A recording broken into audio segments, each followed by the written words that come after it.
Bonjour, bienvenue sur le Métatour. Donc on est à Toulouse et on est en compagnie de Gilbert Abbas. Donc bonjour Gilbert. Oui, bonjour Patrick. Donc Gilbert, toi tu es un ancien officier des renseignements généraux. Donc tu travailles pour les services de renseignement français. Ouais. Et aujourd'hui tu es auteur de 2 livres. Donc l'un qui s'appelle Qui veut encore tuer le Christ, qui dénonce les réseaux, on va dire, pédophiles et satanistes, qui sont d'ailleurs souvent liés. Et un autre livre qui s'appelle Les coups tordus des services français, où tu reviens sur les affaires les plus emblématiques, on va dire, de ces 30-40 dernières années, et sur lesquelles tu expliques clairement qu'il y a des implications des services de renseignement dans ces affaires, quoi. Ouais, tout à fait. Bon, comme tu viens de dire, je suis un ancien officier des renseignements généraux. C'était juste avant que la DCRI soit formée sous le règne de Sarkozy. Et j'ai commencé d'abord à travailler sur le phénomène sataniste. Pourquoi? Parce que quand j'étais au RG, j'avais dans mon secteur d'investigation ce fléau déjà à surveiller. Et quand j'ai eu l'opportunité d'avoir la retraite, j'ai continué à m'investir parce que c'était quand même quelque chose de très grave. J'avais vu des choses affreuses et j'ai voulu donc essayer d'aider les familles dont les enfants disparaissaient ou les personnes qui avaient aussi fait l'objet d'ouverture de leur caveau et qui avaient eu leurs proches sortis de la tombe et on leur avait arraché le crâne, etc., pour avoir des totems dans les rituels sataniques, etc. Donc j'ai aidé ces gens. Mais en les aidant, je me rendais compte que j'égratignais. Je m'occupais que de 2 ou 3 personnes et c'était pas efficace. Et c'est au bout d'un certain temps que je me suis dit que si j'écrivais un livre, ça serait davantage porteur. Et c'est pour ça que j'écris d'abord Qui veut encore tuer le Christ, qui est un livre sous forme de roman pour pouvoir passer assez bien parce que je ne voulais pas faire peur aussi à la population. Et j'ai écrit ce livre dont le fil rouge est le satanisme. Le satanisme et la pédophilie, bien sûr. Tout est lié. Oui, ça c'est un lien. Alors, toi tu fais ce lien justement entre les réseaux satanistes et la pédophilie. C'est vraiment lié selon toi? Oui, pour moi, pédophilie et satanisme, c'est accroché. On dit souvent que les sectes satanistes sont le maquis de la pédophilie. Les pédophiles ont l'opportunité de se cacher quand il le faut parmi les sectes sataniques. Et puis aussi, ils vont travailler, entre guillemets, avec les sectes sataniques. Pourquoi? Parce que le satanisme, c'est très orgiaque et c'est criminel. Et donc, il est bon pour eux, pendant ces rituels, de faire souffrir les enfants et les femmes en les violant, en les torturant, ou quelquefois simplement en les scarifiant, etc. Ça dépend du degré de la soirée qui est organisée. Donc, moi je répète et je le dis régulièrement, le satanisme et la pédophilie, ce sont 2 phénomènes, mais en fait ils sont reliés, donc ce n'est plus qu'un. C'est 2 faces d'une même médaille en fait.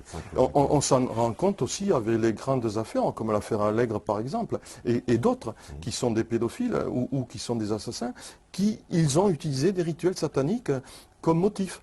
Et ils avaient l'opportunité de faire venir des gens, bien sûr, en récupérant pas mal d'argent, mais ils ont utilisé en fond des rituels sataniques. Et toi, est-ce que tu peux nous confirmer donc qu'il y a bien des protections policières, judiciaires, parce que ces affaires n'arrivent jamais vraiment à aboutir? Il est clair déjà, d'une part, que le satanisme n'a rien de folklorique. C'est un phénomène qui est très clandestin. Pourquoi il est clandestin? C'est parce qu'il est violent et que quelquefois il peut être même criminel. Donc, en agissant dans la clandestinité, il est très difficile de travailler à ciel ouvert. On est obligé de travailler en étant policier, avec des écoutes, avec des informateurs et avec des moyens sophistiqués. Et il faut savoir aussi qu'il n'y a pas que ça à faire, malheureusement. Et donc il est quelquefois pas possible de suivre toutes les sectes. Il faut savoir que les sectes les plus dangereuses, ce sont les sectes qui sont les plus petites, parce qu'elles sont mobiles. Et il nous est arrivé parfois d'avoir repéré certaines sectes, et quand on y revenait le lendemain, eh bien, elles n'étaient plus là, parce qu'elles avaient senti qu'elles étaient fliquées. Et donc ce sont ceux-là les plus dangereuses, ce sont celles qui sont mobiles et qui peuvent beaucoup bouger. Celles où il y a beaucoup de monde, non, elles sont nettement moins dangereuses. Elles sont manipulées par des gourous qui veulent faire de l'argent, point c'est tout. D'accord.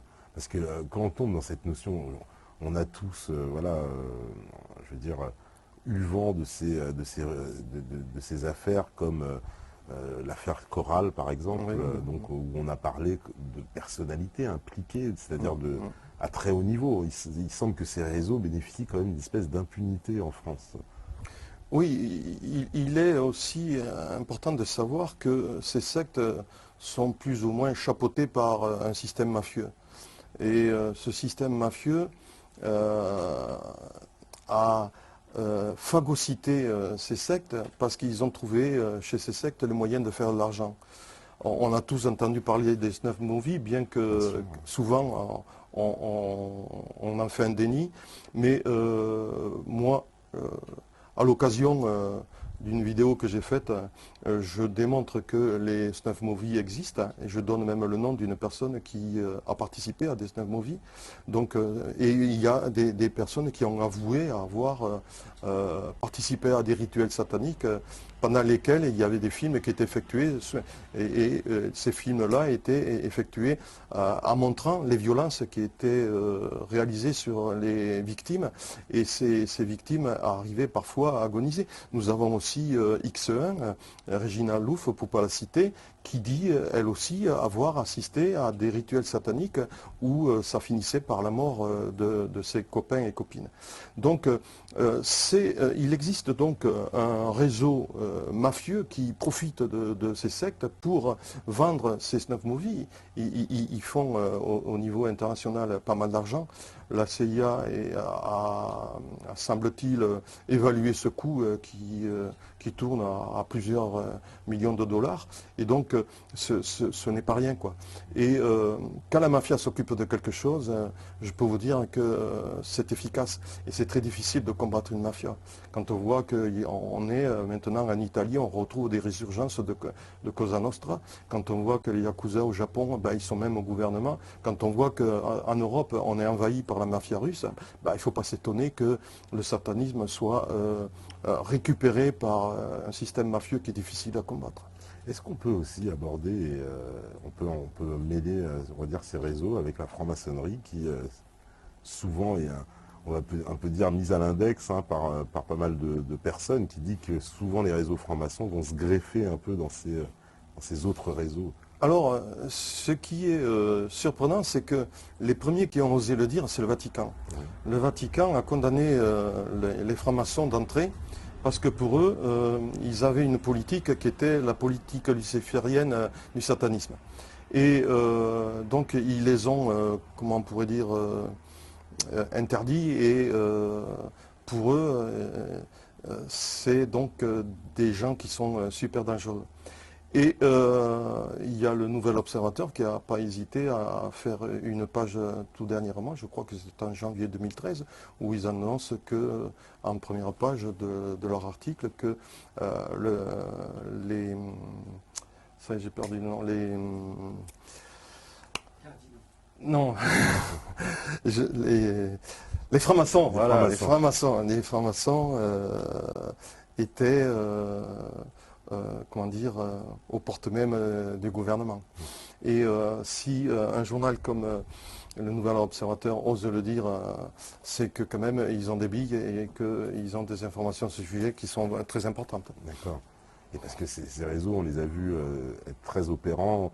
En particulier, il y avait un procureur, c'était au tribunal de Nice, il me semble, il s'appelait Éric de Montgolfier, qui les avait fortement dénoncés en disant qu'ils avaient une influence sur tout le système judiciaire et que c'était particulièrement dans la région PACA, mais que c'était un peu national et que c'était très difficile. Toutes les affaires étaient très très liées à la franc-maçonnerie, quoi. Effectivement, c'est qu'on s'en rend compte plus ou moins quand on s'occupe des affaires qui existent en France. On voit souvent, en interviewant ces personnes qui sont les victimes, elles nous donnent des noms et qui sont qui appartiennent à la famille des francs-maçons. Alors après, bon, il est très difficile, bien sûr, de dire s'ils sont vraiment intégrés ou pas, mais il est inquiétant de voir que beaucoup de victimes dénoncent des personnes qui sont des francs-maçons. Alors, coïncidence ou pas, il y a quelque chose qui fait que c'est inquiétant. D'accord. Et pour parler de ces victimes, justement, alors, les victimes, on voit, il y a eu beaucoup d'enfants. Alors, on avait, nous, fait plusieurs émissions où on parlait de réseaux qui se chargeaient de récupérer des enfants, souvent des enfants étrangers, pour pas qu'il y ait trop de recherches en France. Est-ce que tu confirmes un peu ça aussi, beaucoup de... Oui, il peut avoir effectivement des enfants qui sont récupérés de l'étranger. Et on a un phénomène qui se passe actuellement avec les Érythréens qui quittent leur pays en masse pour aller se réfugier en Israël. Mmh. Et il y a 50 000 personnes qui ont passé clandestinement les frontières. Et ces personnes-là, dans les 50 000, ce n'est qu'une partie des réfugiés. Il y a beaucoup de personnes qui ont été assassinées au Sinaï. Et parmi eux, il y a des enfants. Ces enfants peut-être ont été récupérés. Et il est possible donc qu'il y ait des enfants qui sont utilisés par les pédophiles et les satanistes. Il faut savoir aussi que, puisque les sectes sataniques sont orgiaques, toutes les femmes qui sont au sein de ces sectes, elles sont violées constamment et donc elles sont enceintes. Et nous savons très bien que les gourous interdisent aux femmes qui sont enceintes d'avorter. Et donc ces enfants naissent au sein de ces sectes et ils naissent sur X et ils sont connus de personne. Et donc après ils peuvent être utilisés. Donc il y a une puissance d'utilisation de ces pédophiles pendant les rituels sataniques réalisables et graves et que nous ne connaissons pas parce que tout est très bien cloisonné et clandestin. Ouais, il y a eu alors en France, moi j'ai envie de parler aussi de la Belgique, il y a eu l'affaire Dutroux qui a médiatisé, on va dire, ce grand problème de la pédophilie. Mais on a l'impression que la conclusion de cette affaire, c'est de nous dire, bon, il y a un homme, un prédateur isolé finalement, et les réseaux n'existent pas. C'était la conclusion du tribunal. Moi, j'ai envie de rire quand j'entends ça, parce que dans ma vidéo, j'encourage ceux qui ne l'ont pas vue d'aller la voir, j'apporte la démonstration qu'en partant de Dutroux, on arrive jusqu'en France et même plus loin, et qu'il y a un réseau. Toutes les affaires ont un petit crochet qui permet d'accrocher l'autre affaire. Et donc, quand toutes les affaires sont liées, moi j'appelle ça un réseau. Et on ne peut pas nier donc qu'il n'y ait pas de réseau. Et il faut savoir aussi que la pédophilie, elle est partout. Quand on voit, j'ai des chiffres que je viens de récupérer tout récemment, il y a 120 000 filles, 22 000 garçons en France qui ont été un jour, qui ont fait l'objet un jour d'une tentative de viol ou qui ont été violés par des pédophiles. Donc 120 000 ou 22 000 garçons et 120 000 filles, ça fait un enfant toutes les 3 minutes, c'est quelque chose d'énorme. Donc on ne peut pas dire que dans tout cet ensemble de violeurs, de pédophiles, il n'y ait pas des gens qui ne se connaissent pas, c'est pas possible. Puisque nous avons autant de victimes, on a quand même des pédophiles qui se connaissent et qui sont obligatoirement, qui appartiennent obligatoirement à un réseau. Oui, parce qu'il y a aussi l'aspect économique de cette affaire, parce qu'on a vu avec l'histoire, par exemple, de l'affaire des CD de Zandvoort, donc c'était des photos qui étaient revendues comme Bien ça sûr. sur Internet, donc Bien ça, sûr. ça fait l'objet apparemment on va dire, d'un business, quoi, de cette affaire. Tout à fait. Donc c'est ce que je parlais, c'était le système mafieux qui chapeaute tout ça et qui récupère et qui fait de l'argent sur le dos des enfants qui sont martyrisés par ces pédophiles et ces satanistes. Donc c'est vrai, moi je suis persuadé que ça existe. Et alors, au niveau alors, des affaires en France, parce que il y a quand même on a parlé de l'affaire évidemment du trou, il y a une autre affaire qui elle aussi assez choquante, c'est l'affaire Outreau, dans Ouais. laquelle il y a eu vraiment des actes de pédophilie, il y a eu 13 victimes, et pourtant la majorité des gens pensent que, évidemment par rapport au battage médiatique, qu'il n'y a pas eu de victimes dans cette affaire, que finalement c'était un mensonge de Myriam Badawi, mais nous on a reçu son fils, Chérif Delay, qui est venu à l'émission et qui nous a plus qu'apporté la preuve, mais il y a aussi d'autres journalistes comme Serge Gad, comme Jacques Thomé qui en parlent et qui ont écrit des bouquins là-dessus. Donc cette affaire, on nous a menti sur l'affaire Dutroux aussi. Mais l'affaire va rebondir. Parce que- L'affaire, pardon, Outreau. Ouais. Ouais, elle va rebondir parce qu'elle va repasser au tribunal. Ouais. Donc on va peut-être se régaler, on va peut-être apprendre des choses, on va peut-être crever l'abcès. Et moi c'est ce que j'attends. Parce que effectivement ça a été le plus grand scandale qu'il y a eu en France, cette affaire-là. Et elle a démoli des familles entières, elle a démoli même un magistrat. Et puis il faut savoir aussi que si elle rebondit pas pour rien, c'est qu'il y a quelque chose derrière. Et moi je suis content qu'elle reparte à zéro et qu'on puisse savoir enfin la vérité sur ce scandale et sur cette affaire déplorable. Ouais, parce que ce dossier, il est véritablement scandaleux, quoi. Les victimes n'ont même pas on ne reconnaît pas vraiment leur statut de victime, et apparemment elles ont touché beaucoup moins d'argent que les acquittés qui, eux, ont touché énormément d'argent alors ils ont été reconnus par les victimes comme ayant participé. Ouais. Malheureusement, c'est toujours le cas. Les victimes sont toujours oubliées, on fait de l'argent et puis ce sont les autres qui récupèrent l'argent. Ce sont toujours les mêmes qui souffrent et ce sont toujours les autres qui récupèrent le fric. Donc espérons que cette affaire qui va rebondir nous permettra de savoir pas mal de choses et qu'on pourra connaître des vérités qu'on soupçonne mais qu'on ne peut pas trop claironner parce qu'on n'est pas sûr de tenir la vérité exacte et on ne peut pas trop en parler si on ne veut pas être accusé de diffamation. Donc il faut faire attention, pour l'instant encore, il faut marcher sur les œufs, mais merci pour cette affaire parce qu'elle va rebondir et je suis sûr qu'on va avoir des surprises. D'accord. Alors ici à Toulouse même, il y a la fameuse affaire Allègre, hein, qui est hautement célèbre puisqu'il semble qu'elle impliquait un certain nombre de hautes personnalités. On sait qu'il y a le nom de Dominique Baudis à l'époque qui avait été mentionné par les prostituées elles-mêmes, puis qui s'était rétracté. Puis il y a eu Allègre lui-même qui est mort dans des conditions un peu...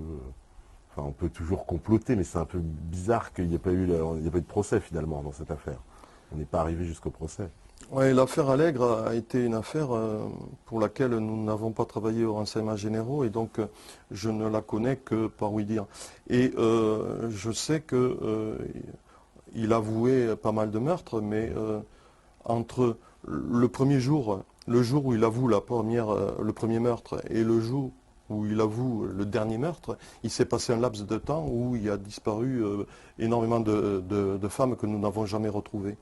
Et donc, on peut dire quand même qu'il y a eu beaucoup de femmes qui ont disparu à cette époque-là. Et je me pose la question, est-ce que Allègre était capable de les tuer toutes, ou avait-il des complices? Il est possible donc effectivement qu'il puisse avoir des complices parce que tuer autant de femmes tout seul, je pense que c'est impossible. Il devait être entouré de personnes et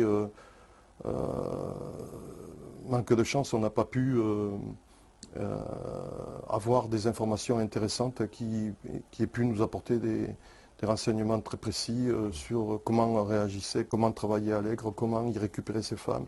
Je sais un petit peu qu'il profitait aussi de certains rituels. Et il y avait en fond des rituels aussi qu'il utilisait pendant les crimes qu'il effectuait. Et c'est tout ce que je sais. Après, c'est la PJ qui a fait l'affaire et c'est resté un petit peu secret. Et vous savez, des enquêtes comme ça, ça ne transpire pas. Ouais, ça ne transpire pas beaucoup. C'est comme ces fameux, comment on les a appelés, les suicidés du Belvédère, le parc du Belvédère à Toulouse. Ouais. Pareil, c'est une affaire assez étrange puisqu'on a, je crois, il y a eu 200 suicidés sur une très très courte période où les affaires étaient systématiquement classées en suicide alors que manifestement les familles apporter les preuves que un suicide avec 2 balles dans la tête, ça paraissait improbable. Oui, un suicide avec 2 balles dans la tête ou même avec les bras attachés derrière le dos. Avec les bras attachés derrière le dos. Moi, j'ai essayé de m'attacher les bras derrière le dos, j'ai jamais pu. J'ai jamais pu. Alors, je sais pas comment ils ont fait, ces pauvres gens, pour s'attacher les mains derrière le dos et se suicider. Bon, moi j'ai travaillé sur une série de suicides. C'est là où on a commencé à investiguer aux renseignements généraux. C'était parce qu'on s'était rendu compte qu'il y avait beaucoup de jeunes de 17 à 19 ans qui se suicidaient. Et c'est là qu'on s'est aperçu qu'ils se suicidaient sur ordre de certains gourous. Et j'ai travaillé sur une affaire qui était vraiment douloureuse parce que ce jeune qui s'est suicidé, je connaissais sa maman qui était venue nous voir souvent et qui nous disait que son fils avait beaucoup changé, qu'il était rentré dans une spirale attirée par d'abord le black metal, puis ensuite il avait dérapé davantage, et puis il avait formé un groupe qu'on appelait, je crois, le groupe des six. Et puis un jour, ils avaient eu une réunion et on avait décidé de tirer au sort une personne qui devait se suicider pour plaire à Satan. Et il avait été désigné et il est allé se suicider de lui-même. Il s'est jeté dans le vide et il s'est tué. Et nous avons beaucoup travaillé pour essayer de voir s'il y avait une manipulation d'une personne derrière qui n'était pas un jeune, qui était un gourou, et on n'est pas parvenu à avoir des informations intéressantes, et malheureusement ça a été juste au moment où je partais à la retraite et j'ai pas pu continuer l'enquête, et j'en suis même très malheureux parce que j'aurais aimé résoudre cette affaire.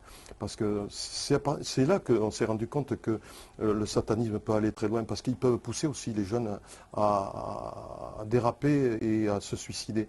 Et quand on se suicide pour Satan, c'est qu'il y a des gens qui manipulent derrière. C'est pas possible, on ne peut pas le faire de soi-même. Il y a des personnes adultes qui sont là derrière et qui manipulent tous ces enfants et tous ces jeunes. Et qu'est-ce qu'il en est en France? Alors, je ne me rappelle plus du chiffre exact, mais il me semble qu'il y a 20 000 disparitions d'enfants par an. Ça, c'est un chiffre Alors, exorbitant. moi, je n'ai pas ces chiffres-là. Et je n'ai pas aussi les chiffres réels, parce qu'on n'en dispose pas malheureusement pour l'instant. Il n'existe pas de fichier, hein. Tu peux confirmer ça? Il paraît qu'il n'y a pas de fichier des enfants disparus, on m'a dit. Il y a un suivi des disparitions. Mais après, il faut voir que dans les disparitions, il y en a beaucoup qui sont retrouvés. Puis il y a les disparitions qui sont inquiétantes. Et c'est à partir de là que le chiffre réduit considérablement. Après, il ne faut pas faire d'erreur entre disparition inquiétante et disparition totale. D'accord. Et malheureusement, souvent, on est appelé à faire cet amalgame. Et dans les disparitions inquiétantes, il y a souvent des enfants qui sont retrouvés et ils sont mentionnés, ils sont enlevés, etc. Et d'autres ont disparu entre-temps, ils sont rajoutés, etc. Mais il y a un suivi, mais il n'apparaît pas. Il n'est pas officialisé et on n'a pas accès. Donc après, malheureusement, on peut être appelé soit parce qu'on a trop la foi de travailler sur ce phénomène-là, et on a trop tendance peut-être à exagérer le chiffre, mais à mon avis, ce chiffre est exagéré. Parce que quand on regarde, moi j'ai le chiffre là qui vient de sortir tout récemment, il y a 120 000 filles qui ont fait l'objet de tentatives de viol ou de viol par des pédophiles, et 22 000 garçons. Ça fait à peu près un enfant toutes les 3 minutes qui a subi donc des violences sexuelles. Ça fait à peu près entre 15 à 20% des enfants qui vivent en France. C'est un chiffre quand même qui est énorme. Mais les disparitions, si on regarde bien, si on regarde les journaux, si on fait un suivi de toutes ces disparitions, depuis l'époque où il y avait les grandes disparitions, c'est-à-dire Estelle, c'était Marion, etc., on se rend compte que ça a diminué quand même. Ça a diminué même considérablement. Ce n'est pas parce qu'on a travaillé dessus, je pense que c'est parce qu'ils ont trouvé, les pédophiles, un autre moyen de s'adonner à leur violence, à leur fantasme pathologique. Et je crois qu'ils ont trouvé des victimes ailleurs. Et il faut faire attention à ce chiffre. Et ce que je dis souvent, il faut être méfiant. Parce que si on veut rester crédible, il faut annoncer des chiffres qui sont sérieux. Et là, pour l'instant, moi, je crois qu'ils sont un peu gonflés et qu'il faut faire attention. Et il faut se débrouiller déjà, essayer d'avoir les vrais chiffres. Et après, on pourra tirer des conclusions très efficaces. Pour l'instant, on ne les a pas, ces chiffres. Et on suppute. Et malheureusement, on peut peut-être se tromper. C'est ça, il faut être très méfiant là-dessus. Est-ce qu'on a déjà retrouvé justement des enfants disparus et qui, justement, une fois qu'on les a retrouvés, ont témoigné, ont pu apporter un témoignage sur ce qui leur était arrivé? Moi, à ma connaissance, on n'a jamais retrouvé d'enfants disparus. D'accord. À ma connaissance. Par contre, j'ai su que s'il disparaît à peu près une dizaine d'enfants, régulièrement, on trouvait après une dizaine de corps.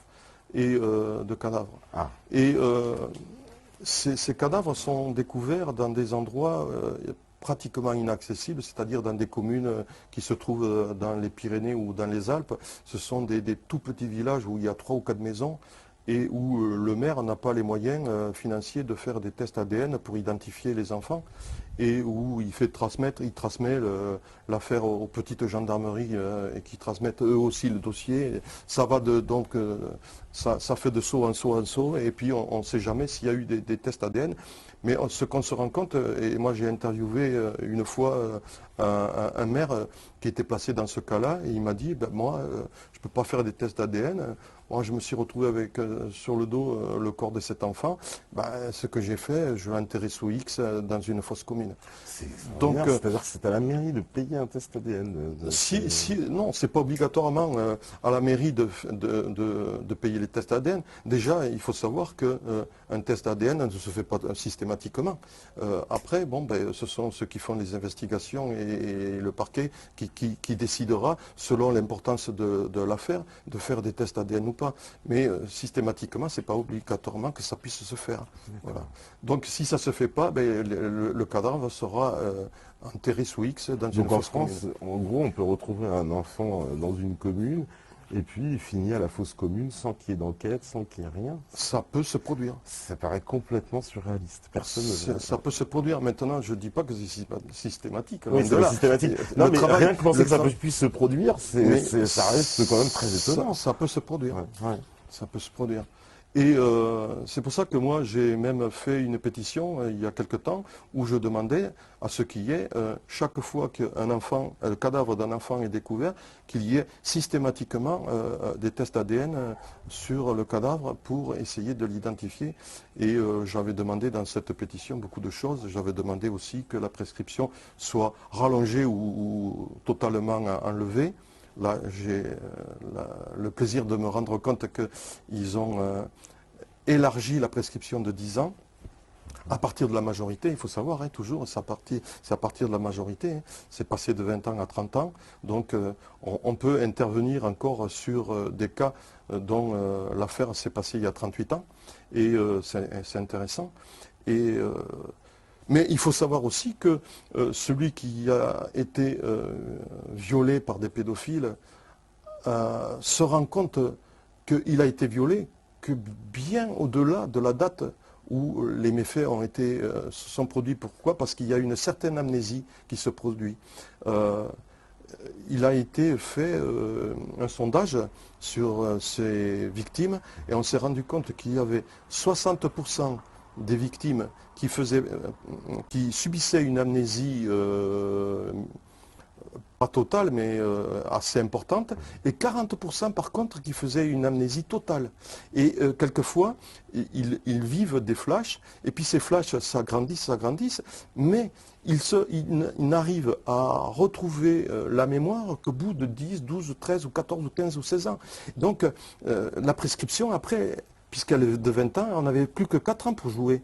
Donc c'était et puis après, bon ben, comment réussir à prouver au bout de tant de temps de passé un acte pédophile quand il n'y a plus aucune trace sur la personne puisqu'il est passé autant de temps, il est passé des années et des années.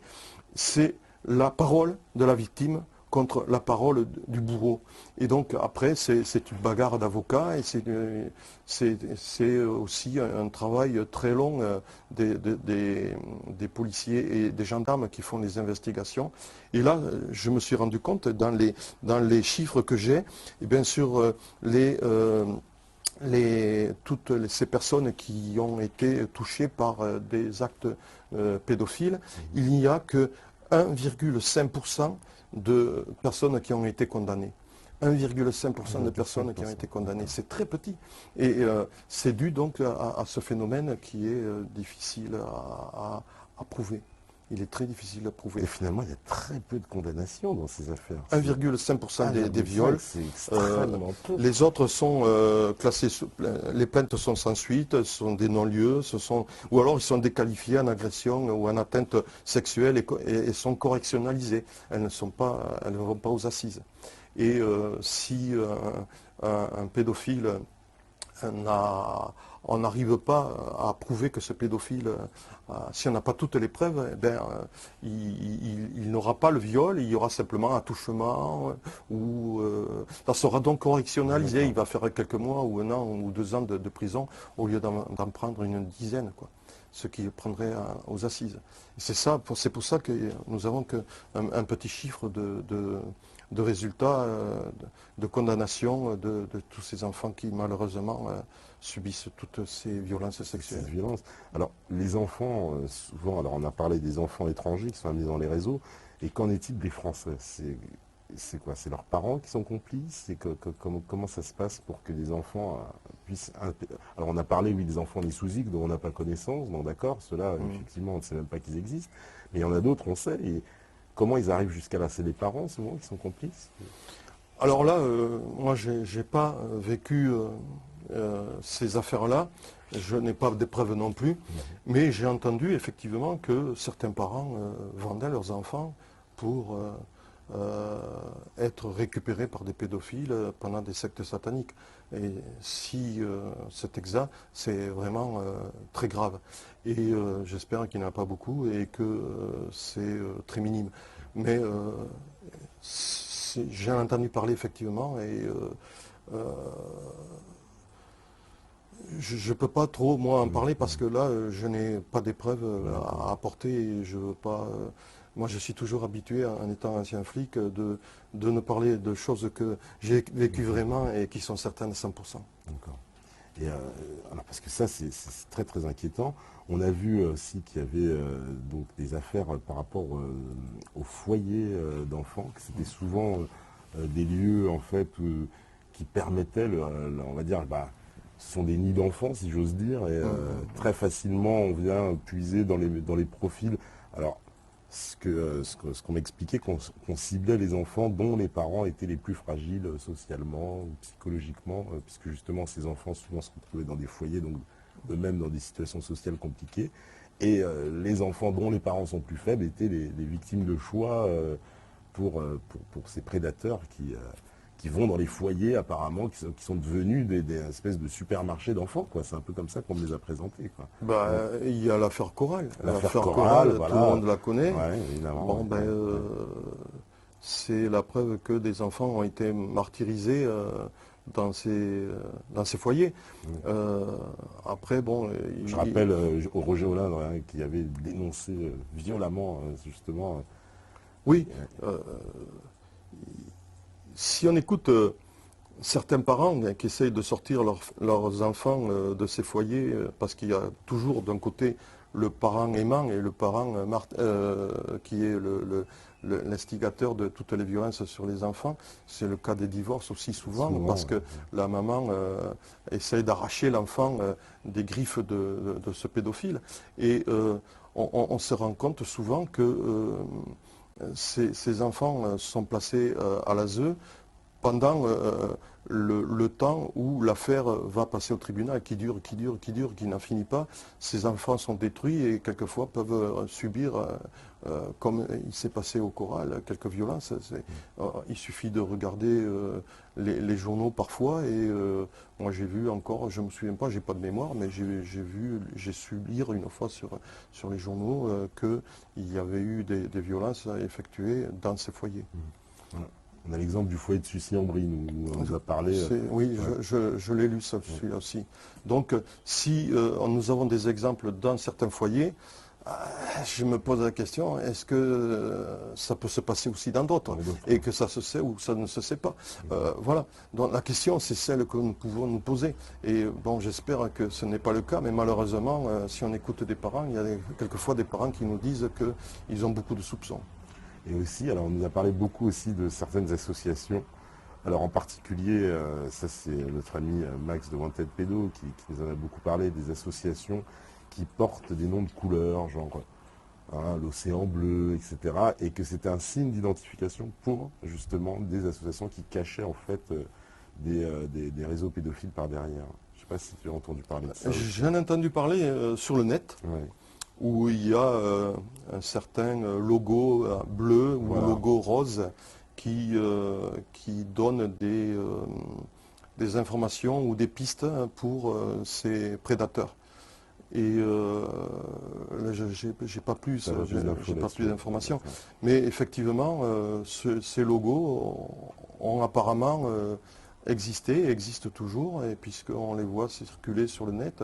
Quand on est à l'affût, quand on cherche, comme je le fais moi, j'ai vu ça sur le net. Bien sûr, après, toute la population n'est pas au courant et donc ne sait pas.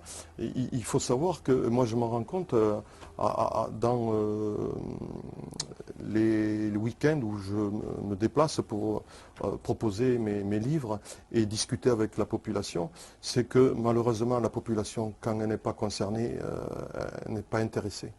Et c'est là où le bas blesse, parce qu'on a l'impression quelquefois de se battre contre des moulins à vent et de ne pas être assez efficace.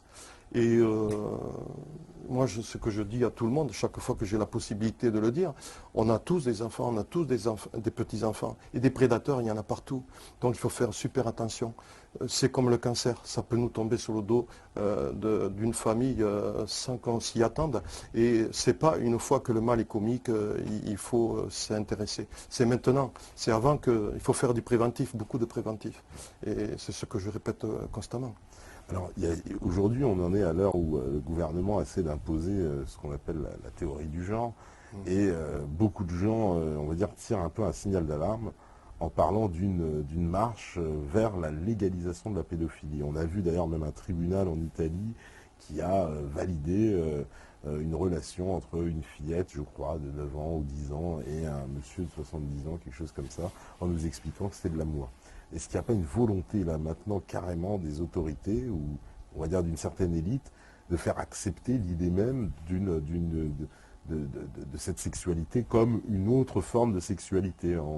C'est un peu d'ailleurs l'idée qu'avait défendue Maître Lévy dans une émission sur France 2 en nous expliquant que finalement la pédophilie était une sexualité comme une autre.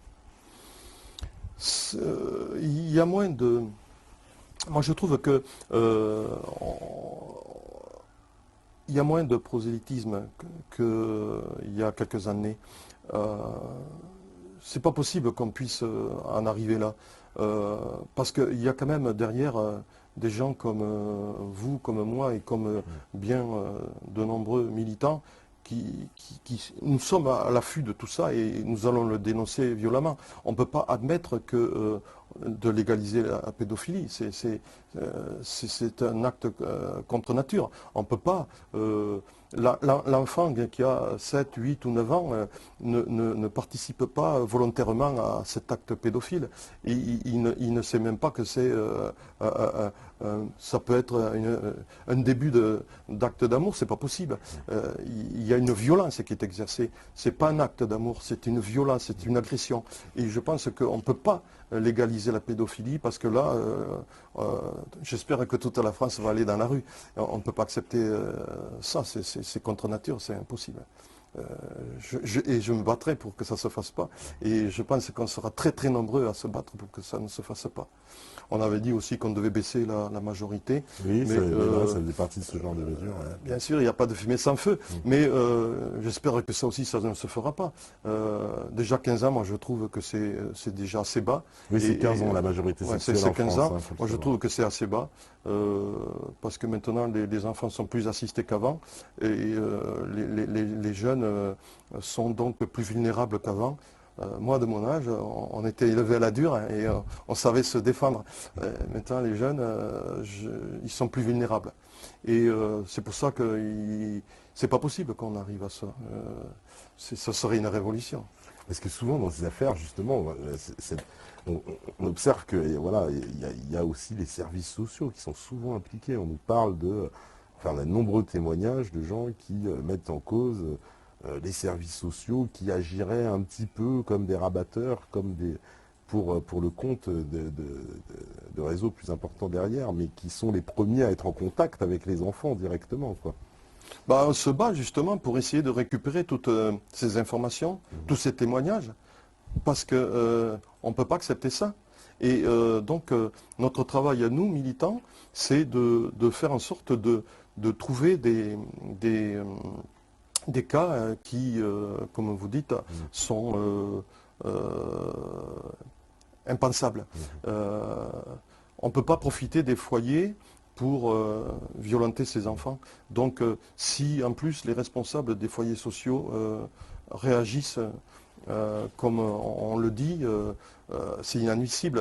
Ils doivent être jugés, ils commettent des actes graves et ils doivent être jugés. Donc notre travail à nous, c'est de essayer de trouver le maximum de preuves pour aider ces familles et ces enfants pour apporter le dossier ficelé soit à la police, à la gendarmerie ou au parquet. On ne peut pas accepter ça. Vous êtes de plus en plus nombreux, j'ai envie de dire, des anciens policiers ou des anciens militaires, puisque nous on en avait reçu un aussi dans l'émission qui s'appelait Bruno Mercier, qui lui aussi dénonce des réseaux pédophiles. Alors c'est plus international, puisque lui il dénonce justement des réseaux avec le Cambodge, en particulier l'Asie du Sud-Est. Mais vous arrivez à la même conclusion, puisque lui aussi parle de protection, lui aussi parle d'implication à très haut niveau, et que c'est pour ça que ces affaires n'éclosent pas comme ça au grand jour. Toi-même, tu as eu beaucoup de difficultés, il me semble aussi, pour éditer tes livres et pour te faire entendre. C'est certain, du moment où on dérange, on n'a pas les possibilités de s'exprimer facilement. Et c'est sûr que mon livre, il ne concerne que les gens qui connaissent le phénomène. Après, comme je dis, les autres ne sont pas touchés par le phénomène et donc ne sont pas concernés et ne feront pas d'effort d'aller voir ce que je raconte. Parce que moi, ce que je veux, c'était informer la population. Parce que il faut faire du préventif. On est face à un phénomène qui perdure, qui s'accroît. Et donc, on ne peut pas laisser faire ça, on ne peut pas admettre. Il faut réagir. Et pour faire bouger la population, c'est difficile. Parce que il faut se mettre aussi à la place de beaucoup de gens qui, lorsqu'ils rentrent, ils sont fatigués, cassés par leur travail, ils n'aspirent qu'à une chose, c'est mettre les pieds sous la table et manger, s'endormir devant la télé en regardant les informations, se coucher et recommencer le lendemain le même scénario. Donc il est certain que ces gens-là ne vont pas se poser des questions métaphysiques, ils ne vont pas essayer de savoir quels sont les problèmes que nous rencontrons, quels sont les fléaux qui existent et que nous essayons de combattre. Et donc on n'est pas assez aidés.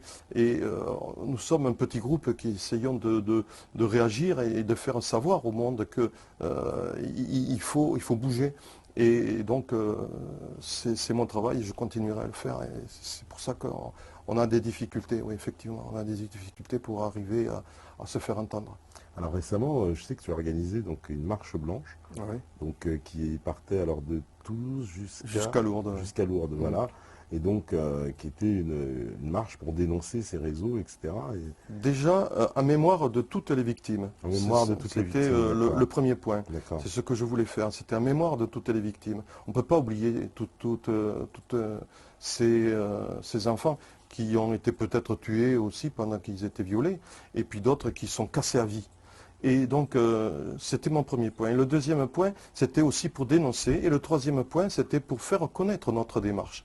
C'était les trois points que je voulais faire connaître grâce à cette marche blanche qui est partie de Toulouse pendant 10 jours jusqu'à Lourdes. On a souffert beaucoup parce qu'on a fait quand même, on a marché pendant 330 km, parce que nous n'avons pas marché dans une ligne droite, on a marché en zigzag selon les communes qui pouvaient nous recevoir. Et il n'y en avait pas beaucoup, parce que quand je vois qu'il m'a fallu faire 10 étapes et j'ai eu énormément de mal à trouver les 10 communes pour nous accueillir.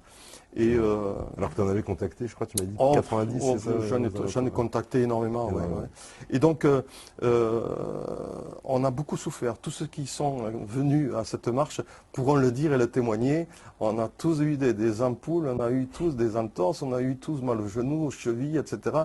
Il y en a qui ont abandonné, d'autres qui ont repris des relais, etc. Moi, je suis content. J'ai réussi à faire la totalité. Il y en a d'autres aussi. Et j'ai ma fierté. Je suis content. Je suis arrivé à Lourdes. Et je me suis fait très mal. Je peux vous dire que même à une étape, j'ai cru que j'allais tomber dans les pommes et j'ai été très mal. C'était une étape qui avait été très difficile, en plein soleil. Je crois que j'ai chopé une insolation et mais j'étais très mal, j'étais à ras de m'évanouir. Mais je voulais y aller. Il y en a un qui a terminé avec des béquilles. Donc, pour dire la volonté quand même de ces jeunes, parce qu'il y avait aussi pas mal de jeunes, quelques-uns qui avaient pas tout à fait mon âge, mais qui n'était pas loin. Et moi, quand même, qui ai dépassé largement les 60 ans, je voulais y arriver. On est arrivé, on a été content, on est arrivé à Lourdes, on a fait ça pour ces enfants, on a fait ça pour se souvenir des souffrances qu'ils ont vécues. On a fait ça aussi pour que on puisse arrêter ce phénomène, l'éradiquer totalement. Et on a fait ça aussi pour que les gens sachent. Parce qu'on s'est rendu compte, pendant qu'on faisait notre marche, qu'il y a des gens quand même qui écoutent, des gens qui nous klaxonnaient, des gens qui nous disaient bonjour, parce qu'on avait des banderoles, on savait pourquoi. Puis on avait des maillots où c'était écrit dessus, des maillots blancs, où on avait marqué ce qu'on faisait, des gens qui sont venus discuter avec nous, des gens qui nous ont offert à boire, des gens des maires qui nous ont offert l'apéritif, un apéritif dinatoire, des maires et des communes qui nous ont offert le petit déjeuner, etc. Donc, je me suis rendu compte que cette marche, elle a eu un certain impact. Pas l'impact que je pensais, parce que je croyais qu'on allait être beaucoup plus nombreux. Je pensais que aussi il y aurait eu davantage de gens qui auraient été sensibles à notre manifestation, à notre marche blanche. Mais c'est la première. Si nous pouvons en faire d'autres, j'espère que nous aurons un impact supplémentaire plus fort et que nous parviendrons à nous faire écouter et à faire en sorte aussi que ce phénomène soit totalement éradiqué. C'est ce que je cherche. Parce qu'il y a de plus en plus de gens quand même qui se prennent conscience. Moi aujourd'hui, quand j'ai été dans plusieurs manifestations assez récemment, et j'ai vu, à ma grande surprise, pas mal de banderoles avec arrêtons les réseaux pédophiles, dénonçons. Il y a un travail à cause d'Internet, enfin grâce à Internet, Oui. il y a eu un... Oui, heureusement. Comme je dis, il y a des jeunes qui ont le courage de s'investir. Parce que c'est pas évident, hein, c'est du travail, parce qu'il n'y a pas que dénoncer, il y a aussi quelquefois faire des petites enquêtes pour voir si... parce que nous connaissons des gens qui nous disent, bon, ben, on pense connaître des pédophiles qui agissent dans notre commune. Donc on va sur place, on essaie de voir, on essaye de faire le travail des policiers et des gendarmes, parce que nous, on n'hésitera pas à mener des dossiers ficelés aux policiers et aux gendarmes pour qu'ils travaillent et qu'ils continuent de faire des investigations, parce que nous, on n'a pas les moyens qu'ils ont. Hein. Mais on commence déjà à sortir de l'œuf l'histoire, et si elle est déjà un petit peu ficelée, on a des chances qu'elle sera plus prise au sérieux par les institutions qui feront les investigations par la suite. Donc c'est un travail qui est difficile, c'est un travail ingrat. C'est pour ça que moi, je suis content de voir qu'il y a beaucoup de jeunes qui s'investissent dans ce genre de manifestation pour ces enfants qui sont violentés et torturés et violés. Oui, voilà, on voit ça. On voit aussi beaucoup de gens aller au procès, puisqu'il y a, Oui, il y aussi. a énormément de procès, voilà, où on a le dernier avec l'affaire Amil Visa, qui est une affaire aussi, tu connais, j'imagine, cette affaire aussi. Bien sûr. Voilà, tribunal de Draguignan qui, semble-t-il, ne Ben veut oui. pas avoir et ne prendre en considération la plainte de la maman qui... C'est et pour pourtant ça qu'il apporte des faut être preuves, toujours hein. présent, il faut être là, il faut aider ces familles, Mm. il faut être présent quand les affaires passent au tribunal. Il faut démontrer que nous sommes aussi une puissance, une force derrière, et que nous ne nous laissons pas berner, et que nous voulons aboutir. Vous, justement, alors toi, tu n'as pas créé d'association, justement, non Si je Si. suis le parrain d'une association qui s'appelle Offrons-leur le sourire, et donc je travaille au sein de cette association qui travaille surtout au niveau de l'ASE, parce que bon, ben, la présidente de cette association voudrait aider un petit peu ces jeunes qui se retrouvent dans ces foyers, parce qu'on s'est rendu compte qu'ils étaient déchirés, ils étaient coupés du monde, coupés de leur famille, ils étaient, comment on pourrait dire, un peu, entre guillemets, en prison, alors qu'ils n'y sont pour rien. Et ces jeunes-là, il faut les aider. Euh, on avait tenté l'an dernier de faire des cadeaux à tous aux plus jeunes qui étaient placés dans ces foyers. Et malheureusement, on n'a pas été assez suivi, on n'a pas pu le faire. Et on va essayer de recommencer cette année parce que bon, ben, on veut redonner le sourire à ces enfants. Comme vous les voyez, ils sont tristes, hein. On le voit, ils sont malheureux. Et puis il y en a beaucoup une fois qu'ils sont dans ces foyers, sont coupés du monde, ils sont coupés de la famille, ils sont coupés de ce qu'ils avaient l'habitude de vivre habituellement. Ils n'ont plus envie de travailler à l'école, ils n'ont plus envie de rien et ils sortent de là, ils sont malheureusement presque des futurs truands ou des futurs mendiants, quoi. Et c'est pas tout le monde, heureusement, Ouais, hein, mais il y en a. Notre travail au sein de cette association, c'est de redonner le sourire à ces jeunes. Ils en ont besoin. Et est-ce qu'on peut, alors justement, quel est un peu le profil social des gens qui sont mêlés dans ces affaires? Est-ce qu'on peut dire que c'est plutôt des gens assez aisés, c'est un certain milieu, ou alors ça touche toutes les classes sociales indifféremment? Parmi les victimes. Oui, parmi les victimes, oui, et même aussi parmi les bourreaux, enfin ceux qu'on dansait des bourreaux, quoi.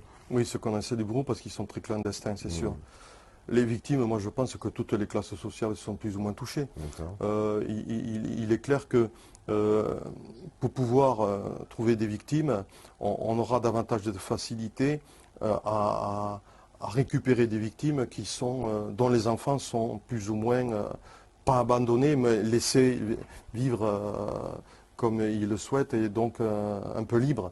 Et c'est pour ça que, moi j'ai une petite histoire à vous raconter. Un jour, moi j'allais chercher mon pain et je vois une dame qui va chercher également son pain. Il y avait 3 ou 4 marches à monter. Elle laisse le landau en bas avec son bébé. Moi je lui dis, mais madame, il ne faut pas laisser votre enfant là.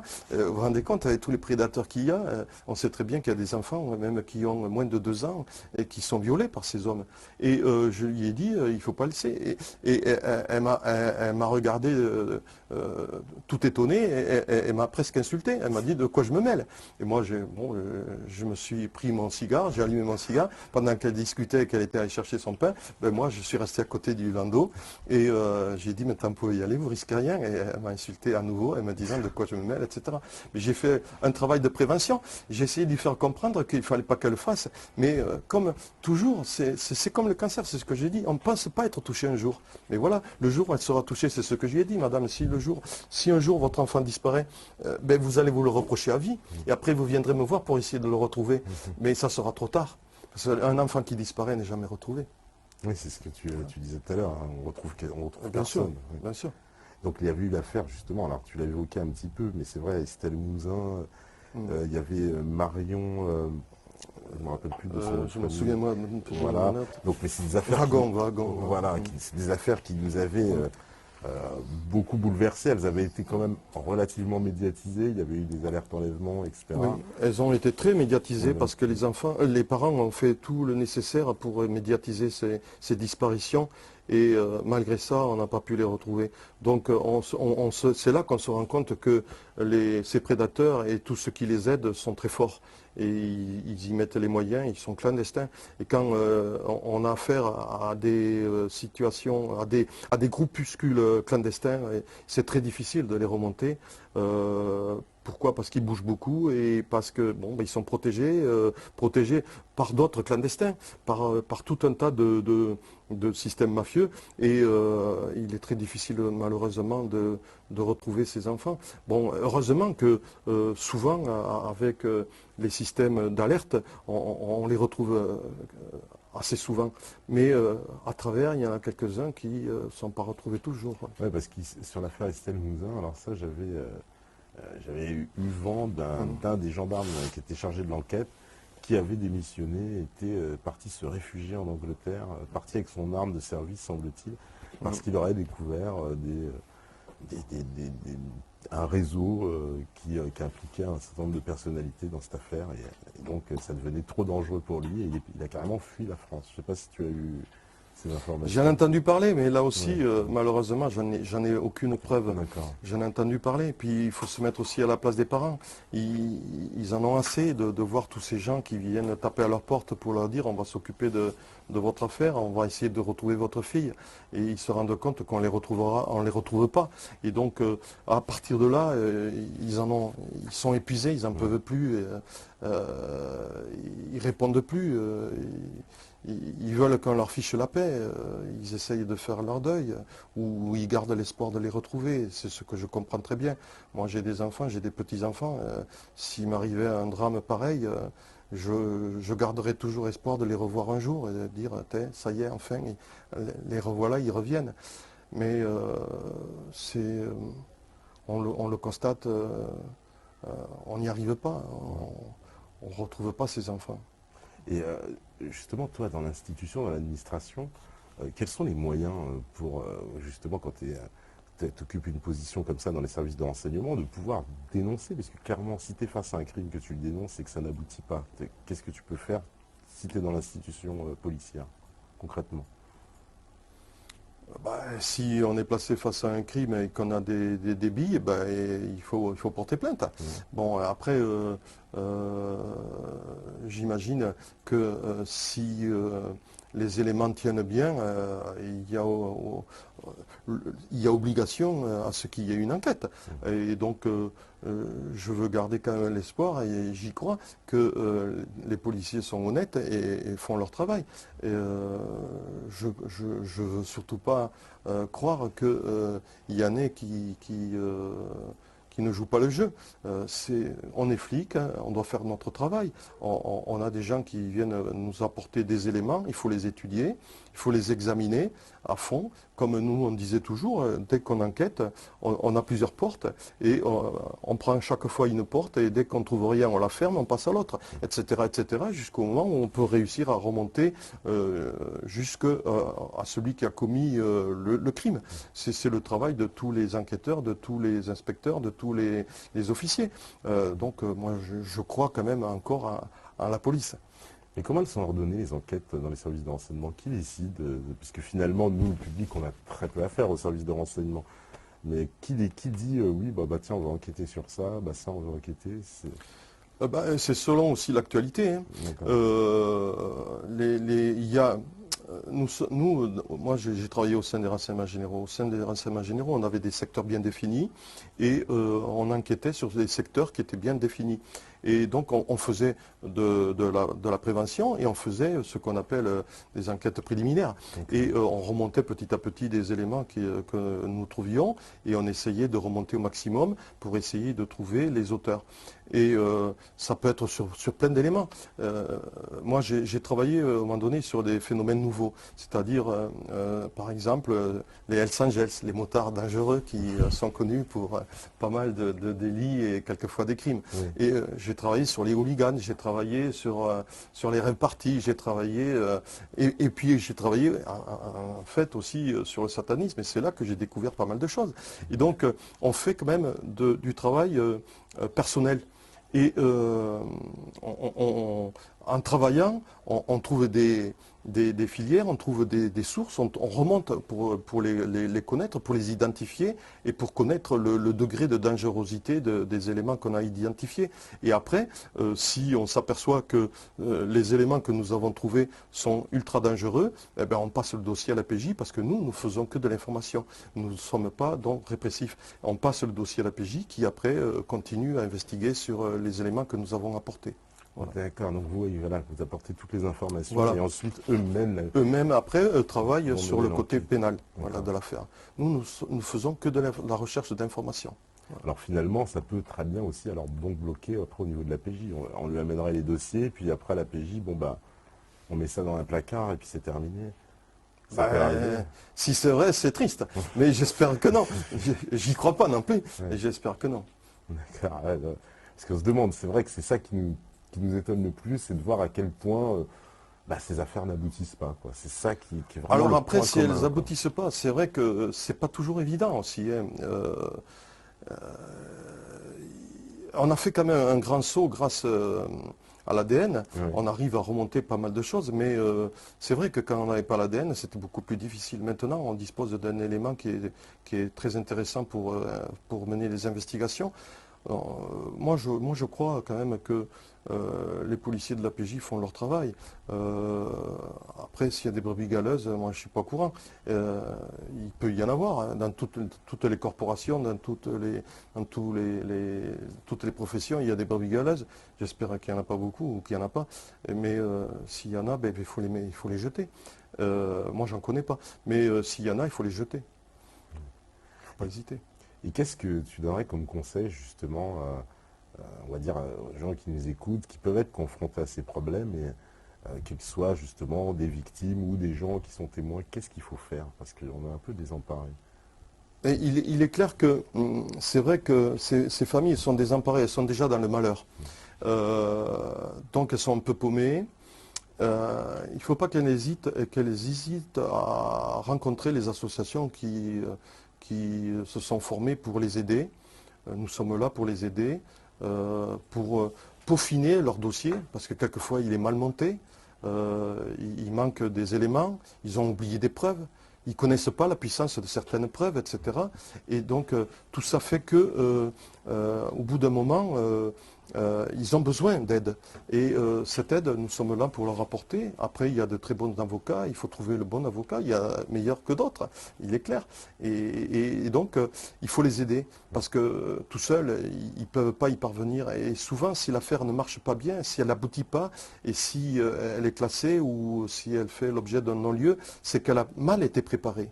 Alors, les témoignages qu'ils ont, ce ne sont pas les meilleurs témoignages. Et quelquefois, ils ne sont pas allés les chercher, les bons témoignages.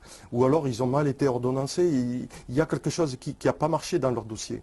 Parce que s'il est bien ficelé, il doit être bon. Et on doit obtenir un résultat au tribunal. Donc, c'est ça que je demande, c'est à toutes ces familles qui sont touchées par ce malheur, de ne pas hésiter à venir voir, à rencontrer des associations qui travaillent régulièrement et gratuitement, et bénévolement pour eux. Parce que par exemple, dans le cas où il y a voilà, cas de violence physique sur les enfants, on sait qu'il faut immédiatement aller voir un médecin pour faire un certificat. Ah, bien sûr, Ouais. bien sûr. Si on a des traces, eh bien, de suite, il faut les repérer. Parce que si on attend trop, ben, ces traces risquent de disparaître. Et si elles ne disparaissent pas, elles n'auront pas la violence du moment où on aurait dû la mener, c'est-à-dire pratiquement immédiatement. On va perdre dans la violence de l'acte. Parce qu'on ne retrouvera jamais en parlant avec des mots difficiles à entendre, un anus dilaté. Et il reprendra sa forme petit à petit. Et si on attend trop, peut-être il aura perdu même cette dilatation. Donc il ne faut pas hésiter, il ne faut pas avoir honte. Malheureusement, il y a des tabous. Il y a des familles qui pensent, oh là là, il ne faut surtout pas en parler, parce que va dire le voisin si on sait que mon fils a été violé par un pédophile, etc. Non, il faut passer au-delà de ça. Il faut penser à l'enfant qui est démoli. Il faut penser quand même à supprimer supprimer entre guillemets, ce pédophile. Donc pour pouvoir l'empêcher à continuer à récidiver, il faut l'arrêter. Et pour l'arrêter, il faut donc agir très vite. Parce que c'est en agissant très vite qu'on arrivera à récupérer, à sauter cet individu. Et les policiers aussi auront davantage de preuves et ils pourront agir en flagrant délit, etc. Avec des flagrants délits, on a davantage de puissance policière. Donc c'est ça, il faut agir de suite, immédiatement. C'est ce que moi je conseille. C'est ça. Il ne faut pas attendre. Il faut pas attendre. Et si il y a eu, parce que des fois on sait, alors ça j'ai obtenu certains témoignages, on me dit que des fois les médecins sont un peu réfractaires et refusent de faire eux-mêmes justement ces analyses. Qu'est-ce qu'il faut faire à ce moment-là pour les familles? Parce qu'apparemment c'est illégal, mais les médecins le... Bah, si on refuse, il faut aller voir d'autres, il faut aller à l'hôpital, il faut aller aux urgences, il faut aller n'importe où. Et il faut même ne pas hésiter à amener envoyer un témoin, par exemple. Voilà, puis il faut envoyer un courrier au procureur de la République en expliquant la situation. Il faut tout dénoncer, il faut agir très vite. Ouais, il ne faut pas attendre. Si on refuse, et il y en a d'autres, il y a plein de solutions. Si on ne veut pas, il y a des médecins qui ne demandent que ça, c'est faire leur travail. Ouais. Donc toi, tu es quand même assez optimiste, on va dire, sur on va dire la bonne, on va dire, la bonne moralité, on va dire, quand même, des institutions, malgré tout, quoi. Pas tous. J'essaye de croire que on ne peut pas ne pas faire son travail. Moi, j'ai toujours fait mon travail consciencieusement et je me pose la question, quel plaisir peut-on trouver à ne pas le faire? Et si on ne le fait pas, pourquoi on le fait? Et c'est-à-dire que je tombe des nues, moi. Si on me dit qu'il y a des flics qui ne font pas leur travail, je me dis, c'est pas possible. Si on me dit qu'il y a des toubis qui ne font pas leur travail, moi j'ai ma belle-fille qui est médecin, et, je sais comment elle travaille, je sais comment elle s'investit. Je tombe des nues si on me dit qu'il y a des médecins qui ne font pas leur boulot. Pareil pour les avocats, pareil pour les magistrats, pareil pour les flics. Si on a des preuves, même il faut les dénoncer. Mais attention, il faut être très prudent, il faut les avoir ces preuves.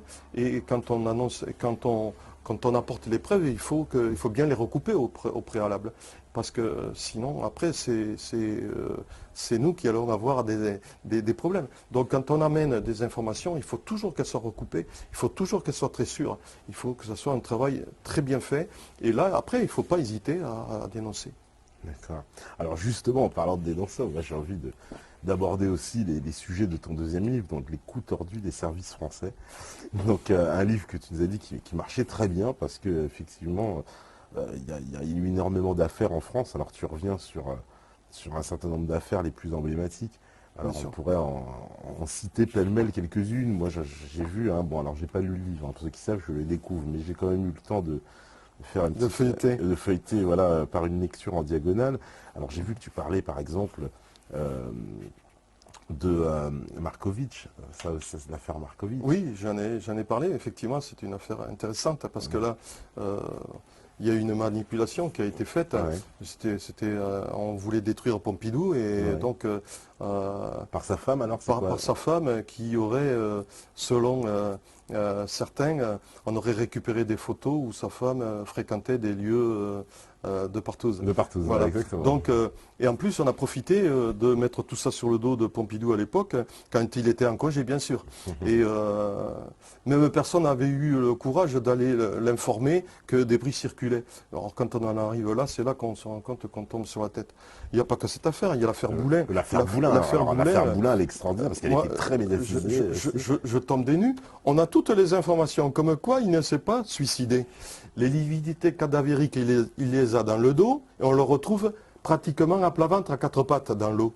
Quand on le sort de l'eau, il n'a pas de boue et de vase sur son pantalon et ses chaussures, alors que ce petit lac, qui n'est pas plus profond de 50 cm, est plein de vases. Donc s'il y est allé lui-même, il est obligé d'avoir les traces. S'il n'a pas des traces sur le pantalon, c'est qu'on l'a porté et jeté. Quand on se rend compte que Fabienne Boulin, sa fille, lorsqu'elle demande à exhumer le corps de son père, il y a des traces de violence sur le visage de son père, avec le nez cassé, des traces sur les pommettes, la mâchoire, etc., de violence, il a été vraiment massacré cet homme. Et on ne va pas, avant de se suicider, se donner des coups. Ça ne tient pas debout. Et pourquoi les poumons ont disparu? Quand Fabien Boulin a voulu voir s'il y avait des traces dans ses poumons de l'eau, de l'eau, enfin, dans l'endroit où on l'a trouvé, impossible. Impossible de trouver les poumons ont disparu. Quand on ouvre le corps du papa de Fabienne Boulin, on se rend compte que les poumons ne sont plus là.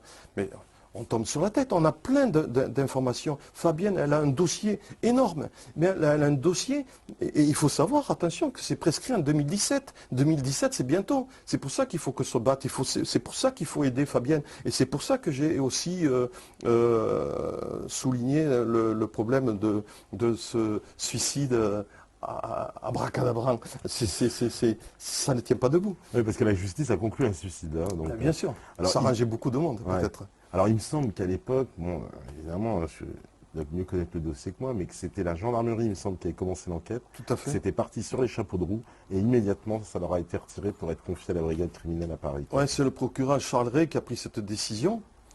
Et apparemment, c'est ce procureur aussi qui avait décidé de ne pas faire d'autopsie du visage de Boulin. À la demande des parents et de la famille. Or, Fabienne se défend.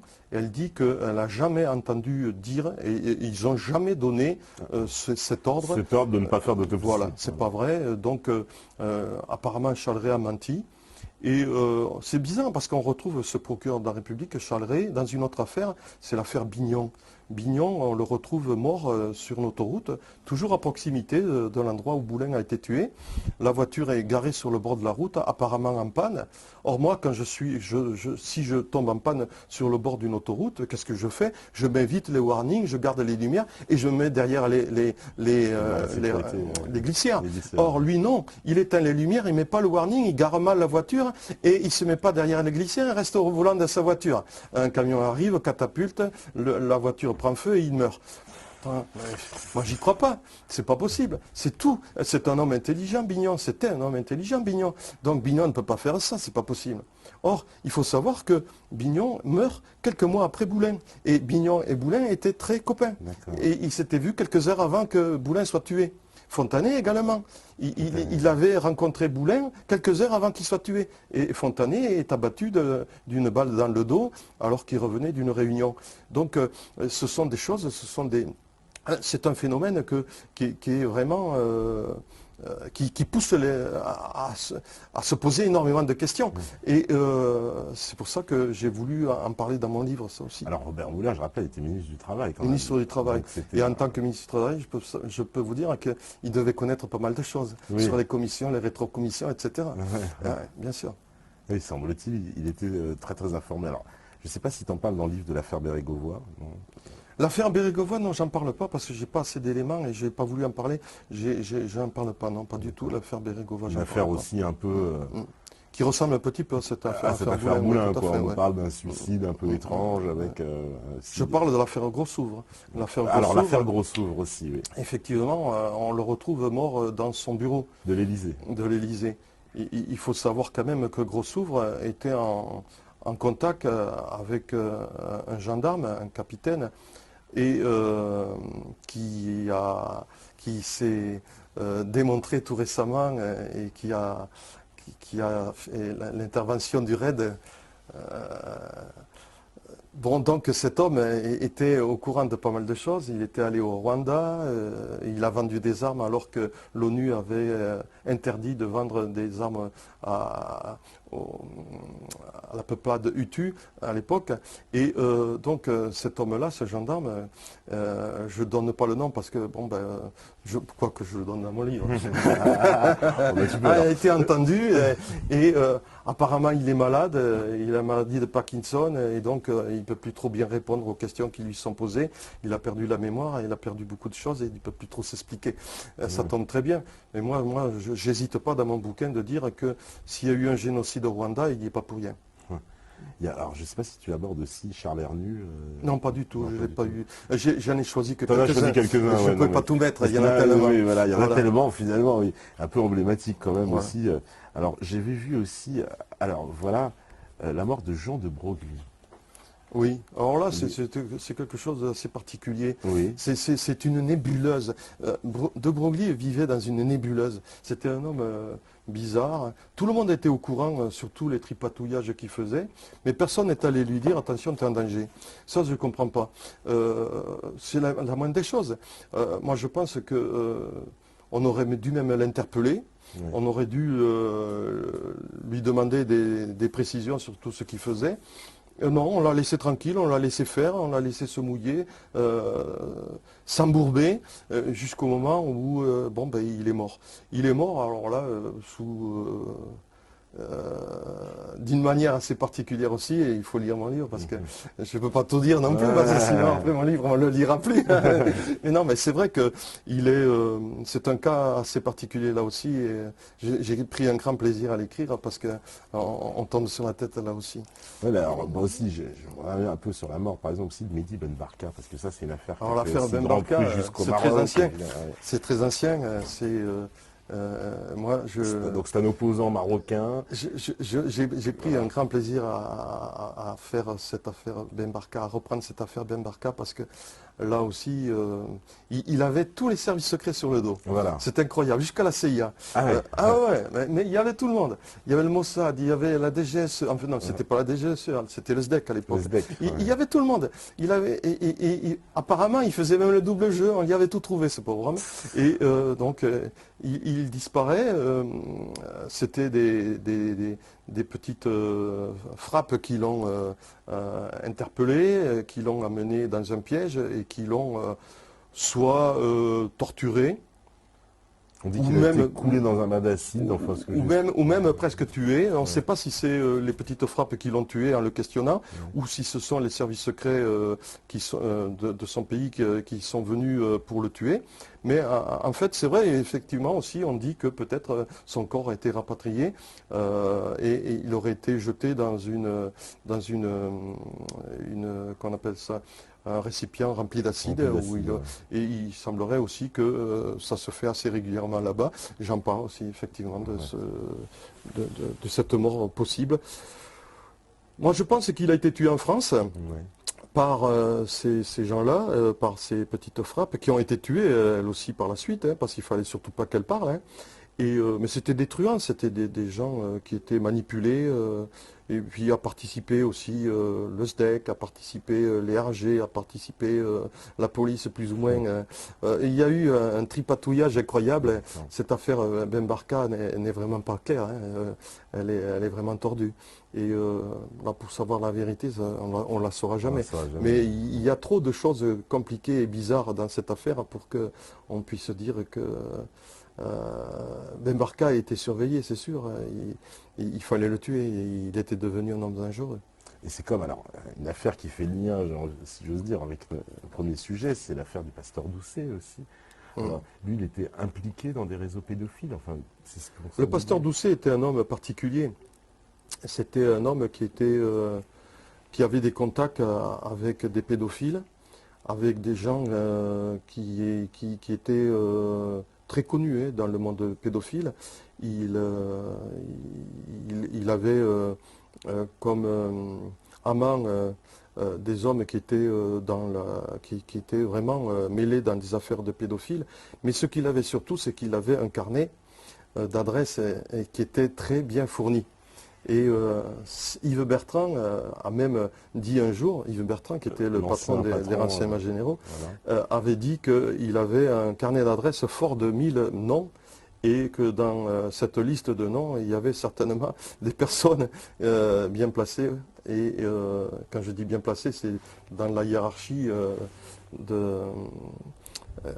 qui nous gouverne. Et donc, il avait eu le malheur de se vanter d'avoir ce carnet d'adresses et c'était devenu donc un homme qui était dangereux et qu'il fallait abattre. Donc on a mis longtemps l'affaire sur le dos des renseignements généraux et sur un inspecteur que je connaissais et qui a pu démontrer, il avait été défendu par Vergès à l'époque, qui a pu démontrer qu'il n'était pour rien dans cette affaire. Et donc, c'est resté toujours un point d'interrogation. Comment est-il mort? Parce que l'amant de Doucet, quand des personnes se présentent à sa porte, tapent à sa porte, il montre une carte bleu-blanc-rouge. Mais il faut savoir que le SAC avait une carte bleu-blanc-rouge aussi à l'époque. Donc, ça pouvait être aussi des gens du SAC qui l'ont interpellé. Ça peut être des flics qui l'ont interpellé, ça peut être beaucoup de gens qui ont des cartes bleu-blanc-rouge. Donc c'est une grande question. Mais la réponse, on l'a. Doucet était un homme dangereux. Doucet était un homme... je ne sais pas s'il était pédophile, mais il fréquentait les pédophiles. Il les protégeait. Et c'était un homme qui était vraiment pas neutre. Il n'était pas, comment on pourrait dire, blanc. Même, je dirais, c'était un salaud, quoi. Je pleure pas sa mort. Mais parce que cet homme était vraiment...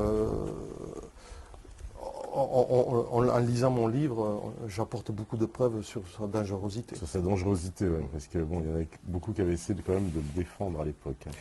Oui, mais c'est qu'eux aussi n'étaient pas très clairs. Alors il y a une affaire, évidemment, alors là, on ne peut pas échapper, puisque c'est une affaire qui a un des plus, on dirait l'un des plus grands fast-flags pour la France, c'est l'affaire Mohamed Merah. Ouais, Alors en plus, on est ici même à Toulouse où se sont déroulés les faits. ouais.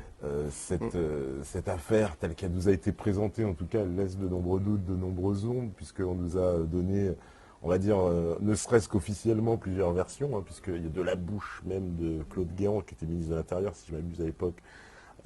On nous a expliqué une certaine issue de l'histoire avec un Mohamed Merah qui sort en tirant partout, puis finalement on voit les images même de l'intervention, je crois que c'était dans VSD, je ne sais plus, Michael Magazine, qui nous montre qu'en fait la police est intervenue par le balcon. Donc l'histoire même de Guéant ne pouvait pas tenir, puisqu'elle ne pouvait pas à la fois s'enfuir par le balcon et puis des policiers qui montent par le balcon. Donc rien que ça, je parle d'un des détails, des nombreux détails qui... Déjà, moi, je suis étonné par la présence, la prise en main par Guéant, alors qu'il est ministre de l'Intérieur, mais il n'est pas au PJ. Il y a un procureur de la République, c'est à lui à travailler, à donner des ordres et à faire en sorte de mener cet assaut contre Merah. Et c'est Guéant qu'on voit partout, j'ai jamais compris pourquoi, et c'est Guéant qui parle, le procureur est derrière, et je ne comprends pas cette situation. Pourquoi aussi a-t-on donné le premier assaut à 3 ou 4 heures du matin, alors qu'on ne savait même pas qui y avait à l'intérieur, on ne savait pas comment était cet appartement, on ne savait pas les armes qu'il possédait, donc c'est presque envoyer des hommes au casse-pipe. Moi je suis persuadé que Haute Cloque, qui était le directeur du RAID à l'époque, ne devait pas être très content de donner l'assaut à ce moment-là. On réfléchit d'abord, on discute, hein, on essaie de savoir. On pouvait faire parler, puisqu'on a réussi à le faire parler, Mohamed Merah, plus tard. Donc pourquoi n'a-t-on pas essayé au lieu de donner ce premier assaut qui s'est soldé par des blessures du côté du RAID.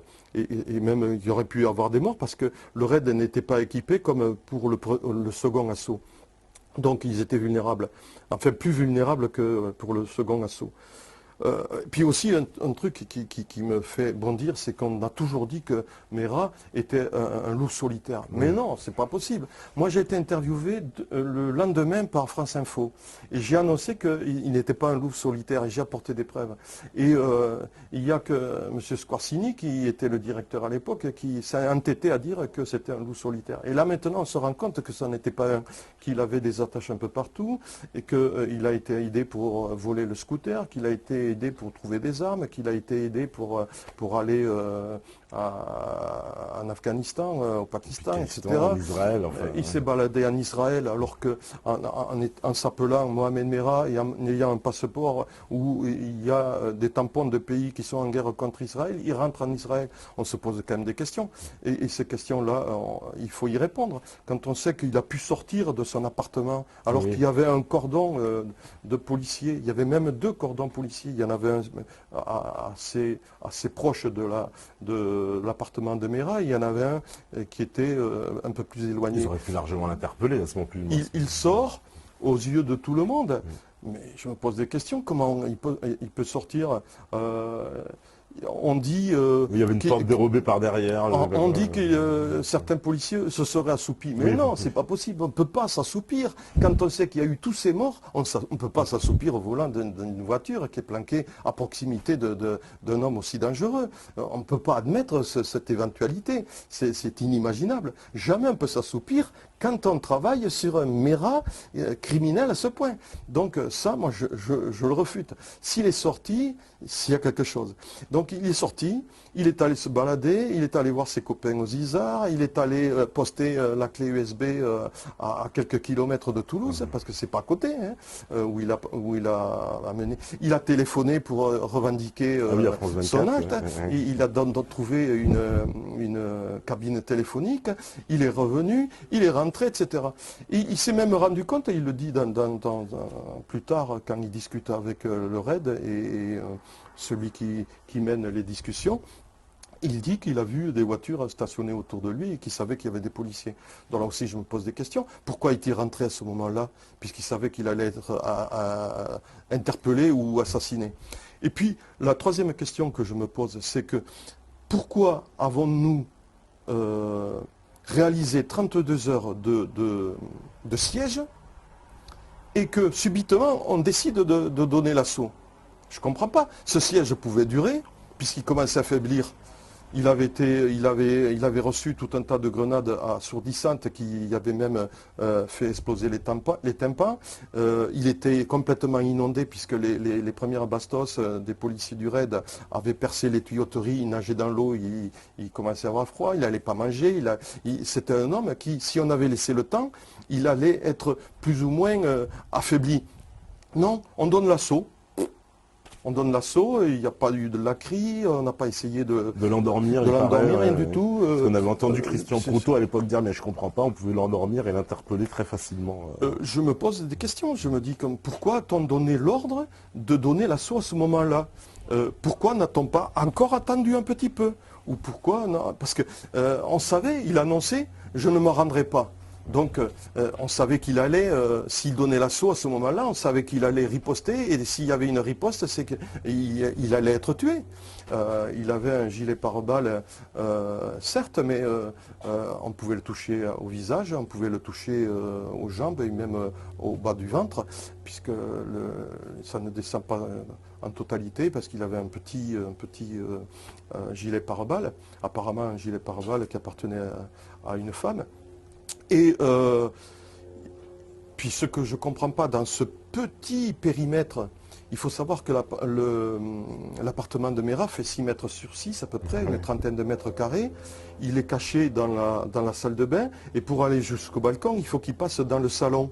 Le salon est tout petit, il fait à peu près 3 mètres sur 2. 3 mètres sur 2. Où sont les gens du raid? Il y a 15 mecs du raid, plus Meyrat, 16 personnes dans un salon sur 3 mètres sur 2. C'est pas du tir, c'est du corps à corps. On pouvait le maîtriser. 300 bastos, comment on peut tirer 300 bastos dans un périmètre aussi étroit? Comment lui peut tirer 69 bastos en rechargeant? On le laisse recharger? Non, mais je rêve, moi j'arrive pas à comprendre tout ça. Je me pose plein de questions. Et puis après le corps, quand on voit le corps sur, je crois que c'est Entrevue qui a montré la photo de Meyrat, moi je l'ai regardé, j'ai agrandi la photo, j'ai regardé avec une loupe. Je ne vois pas beaucoup d'impact, hein. Je ne vois pas l'impact dont on parle d'un sniper sur la tête. Moi je ne sais pas, un sniper quand il tire avec des armes qui sont létales et qui sont puissantes.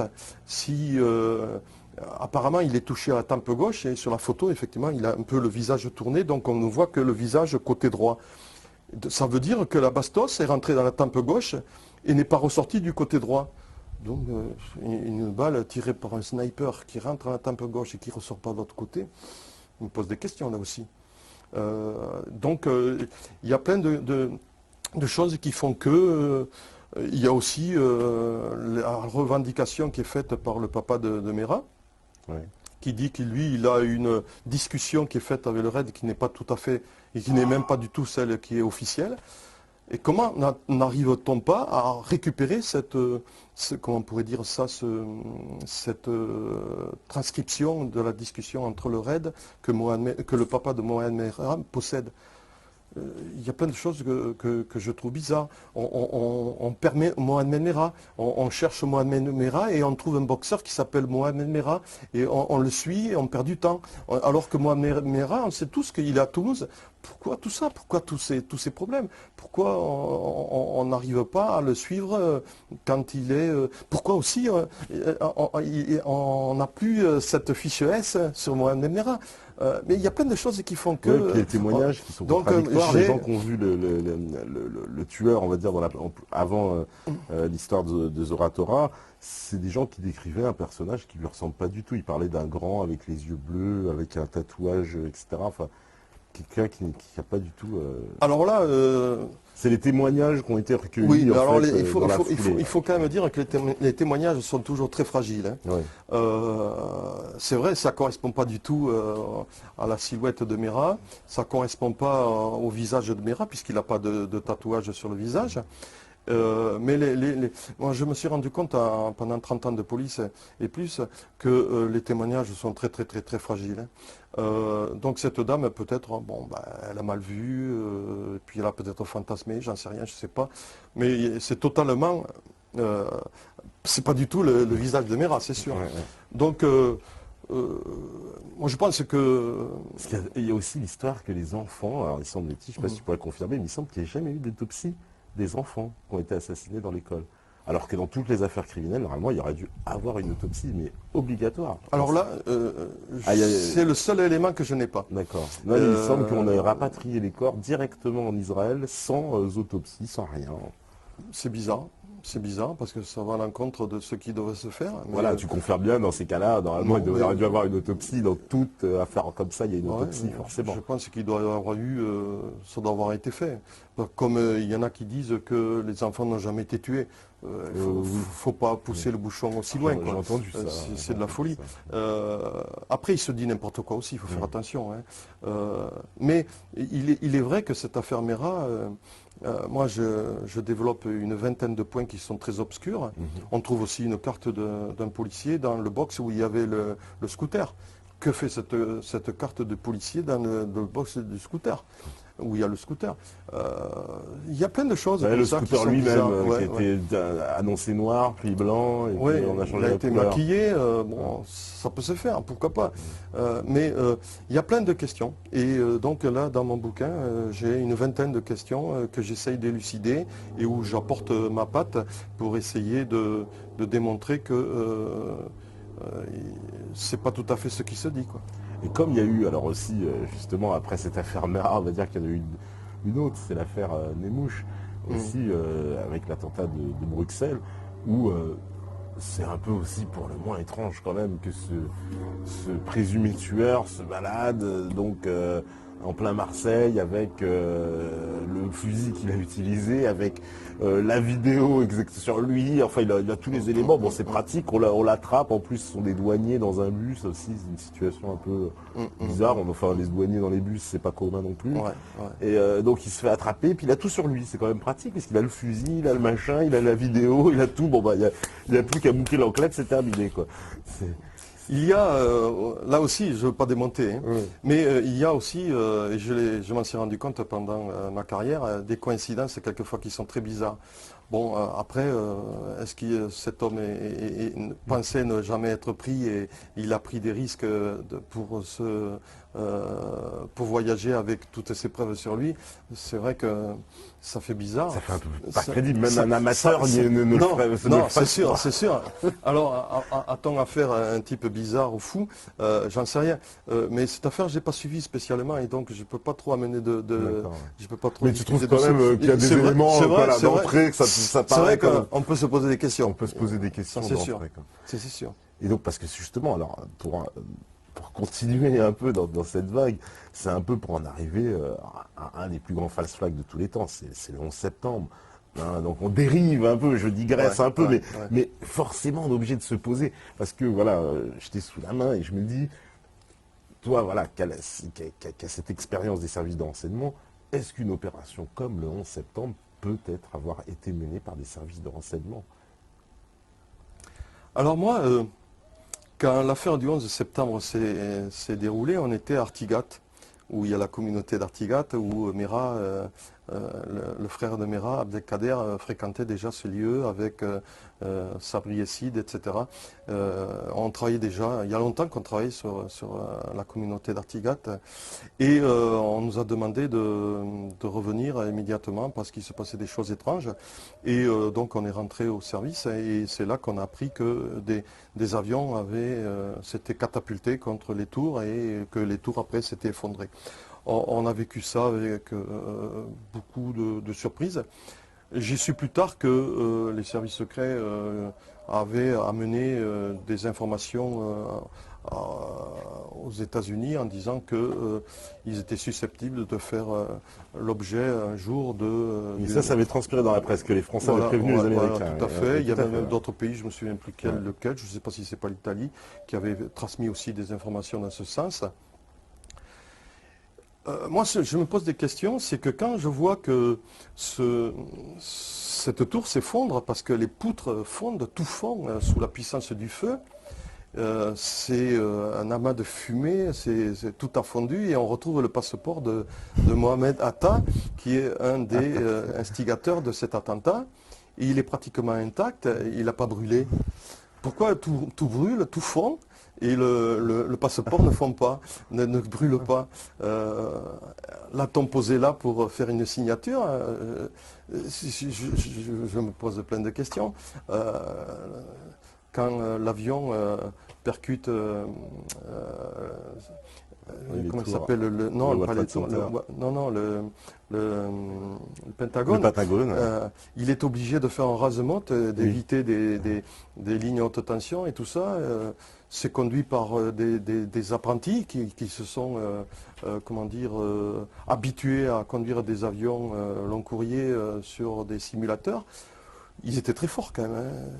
Ah bah c'est ce que disent Ils étaient les très forts. contrôleurs aériens qui ont retracé le parcours de Voilà, l'avion, qui ils disent étaient très forts. c'est... Alors après, on se pose des questions. Mm. Il y en a qui ont écrit là-dessus et Ouais. qui ont fait un tabac, hein. Ils ont vendu des bouquins. Ils ne font pas comme moi. J'en vends pas beaucoup parce que malheureusement, j'essaye au maximum de dire des vérités. Et donc, lui, il a vendu ce bouquin très bien, mais il n'a pas toujours été pris au sérieux et il a même quelquefois été ridiculisé. Mais il a essayé de faire des efforts pour comprendre. C'est déjà une très bonne démarche. Et c'est vrai qu'on peut se poser Il y a énormément de énormément questions. de questions, quoi. Et puis nous, on a eu AZF par la suite. On a eu Alors AZF, oui, c'est... AZF qui arrive dans la foulée. Oui, tout à Et fait. donc là aussi c'est bizarre parce que euh, on a enquêté et puis on avait trouvé des informations intéressantes. Ces informations qui étaient super intéressantes pouvaient aider à mon avis à aller plus loin dans les investigations. Et puis non, notre papier n'a pas plu. Et par contre, il a circulé dans la presse, hein. Il est passé un peu partout, mais il n'est pas allé plus loin que la presse et on n'a pas pris nos informations au sérieux. Et je regrette parce qu'on avait quand même des billes et euh, ça demandait à aller, à être poussé, à avoir des investigations supérieures, supplémentaires. On devait aller plus loin dans les recherches. Et ça, je le regrette, quoi. Parce que qu'est-ce qui s'est passé à ZF? C'est quoi? Là, ils disent que c'est un accident, et puis bon... Pour l'instant, je crois que c'est en cassation encore, et apparemment, les résultats disent que c'est un accident. Nous, on était partis sur un acte terroriste, ouais. et on n'a pas eu le temps de travailler très longtemps, donc on peut pas savoir si on s'est trompé ou si on avait raison. Mais moi, j'aurais bien aimé avoir. Mais si j'ai le temps, j'écrirai un livre sur cette affaire-là. Ouais, parce que c'est... Parce que j'ai pas mal de renseignements et d'informations qui me permettent de me poser des questions, quoi. Euh, il y a des zones d'ombre, il y a des quoi. zones d'ombre quand même dans Et cette affaire. Ouais. Total essaye de les refaire ressortir, ces zones d'ombre. Euh, je ne sais pas s'ils y parviendront, mais puisqu'il y a des zones d'ombre, moi je demande, je ne comprends pas pourquoi on n'essaye pas de les éclaircir, Mhm. et au contraire on les abandonne et on s'obstine à aller dans un sens qui arrange tout le monde, c'est l'accident. Bon, peut-être c'est un accident, peut-être nous nous sommes trompés, mais on n'a pas fait les investigations qu'il fallait faire puisqu'on ne les a pas menées au bout et puisque la PJ a pris les choses en main et donc c'était un accident, c'est un accident. Moi je ne peux pas aller plus loin que ce qu'on a fait. Et maintenant je suis devenu un homme de la rue, je ne suis plus policier et j'aimerais bien essayer de trouver des informations, des témoignages et de faire ma petite enquête à moi. Alors, il y a une autre affaire, une dernière affaire, qui quand même, puisque justement, en plus, les renseignements généraux ont à l'époque fait un rapport qui avait fait grand bruit, c'était en 2005, au moment des émeutes en France. Mhm. Et c'était lorsque Nicolas Sarkozy était ministre de l'Intérieur. Et donc, le rapport des renseignements généraux, lui, précisait qu'il n'y avait pas trop de leaders dans ces émeutes et que c'était plutôt des groupes un peu sporadiques. qui agissaient sans véritable concertation. Or, il y a eu des informations contradictoires depuis de personnes qui parlent plutôt d'une opération sur la France, et en particulier le fait qu'il y ait eu des casseurs et des gens qui sont bien entraînés, qui arrivaient en fait dans une ville, allaient prendre un endroit, on va dire un gymnase par exemple, ils mettaient le feu très rapidement, mettaient le feu ailleurs, la police intervenait, ces individus faisaient en sorte que ça s'envenime, puis il y avait un effet d'entraînement qui se jouait avec la masse, etc. Est-ce que c'est un scénario possible? Est-ce que la France a pu faire l'objet d'une attaque, ou alors non, c'est plutôt ce qui avait été dit dans le rapport des DRG, comme quoi il s'agit de groupes un peu comme ça, qui se sont tous enflammés les uns avec les autres sans avoir de rapport entre eux en fait. Moi déjà, je peux dire personnellement, quand j'étais au RG, on s'est rendu compte que dans les manifestations violentes, quand je dis violentes, je veux dire très chaudes, hein, ça finissait toujours par des casses, parce que ces manifestations étaient infiltrées par des casseurs. Et ce sont des jeunes qui n'en ont rien à voir avec les manifestations, qui s'infiltraient et qui profitaient de presque... Ils attendaient presque que la manifestation soit terminée et pour intervenir violemment et casser. Et donc ça, moi je l'ai vu très souvent. Alors après, l'affaire que tu soulignes, moi j'étais plus au RG, donc je n'ai pas des informations. Maintenant, moi je suis devenu l'homme de la rue, hein, je ne sais plus rien. Mais moi, quand j'y étais, c'est vrai, j'ai vécu ça. J'ai vu souvent des casseurs. Et dans toutes les manifestations costauds, à risque, ça terminait toujours par les infiltrations de gars. Et notre travail, à nous était de repérer ces casseurs. Parce que des fois, on voit que ces gens-là qui s'infiltrent dans les manifestations sont protégés par la police. On a même vu dans une manifestation, je me rappelle bien, des gens qui vont pour détruire des vitrines, des passants qui tentent d'intervenir, et à ce moment-là, on va dire des policiers qui les empêchent d'intervenir sur les casseurs. Enfin, c'est un peu bizarre, quoi, parce que normalement on devrait arrêter les casseurs, et là on empêche les passants d'intervenir contre les casseurs. Alors, ouais, là tu m'étonnes quand tu me dis ça, parce que j'ai pas vu les images. Mais si tu les as vues, c'est que c'est vrai.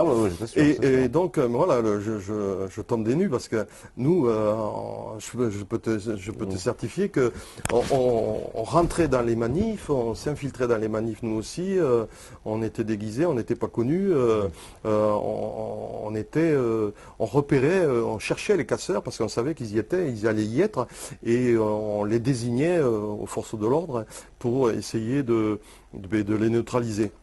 Et donc, ils y parvenaient plus ou moins bien, c'est sûr, parce que dans la foule, quelquefois, on ne peut pas faire toujours ce qu'on veut faire.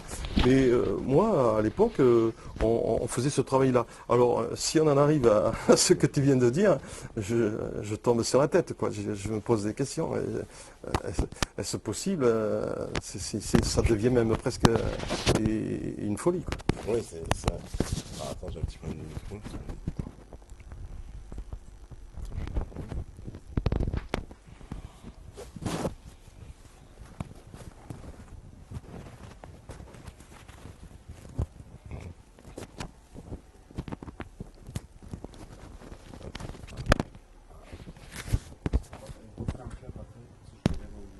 D'accord. Ah, attends, je vais le mettre de l'autre sens. Non, ça va. On peut parler? Oh. Il me fait souffrir, oui.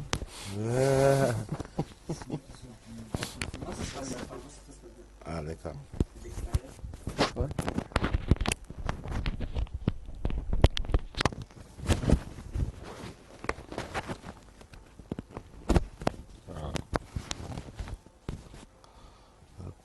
Ah non, c'est bon. Voilà.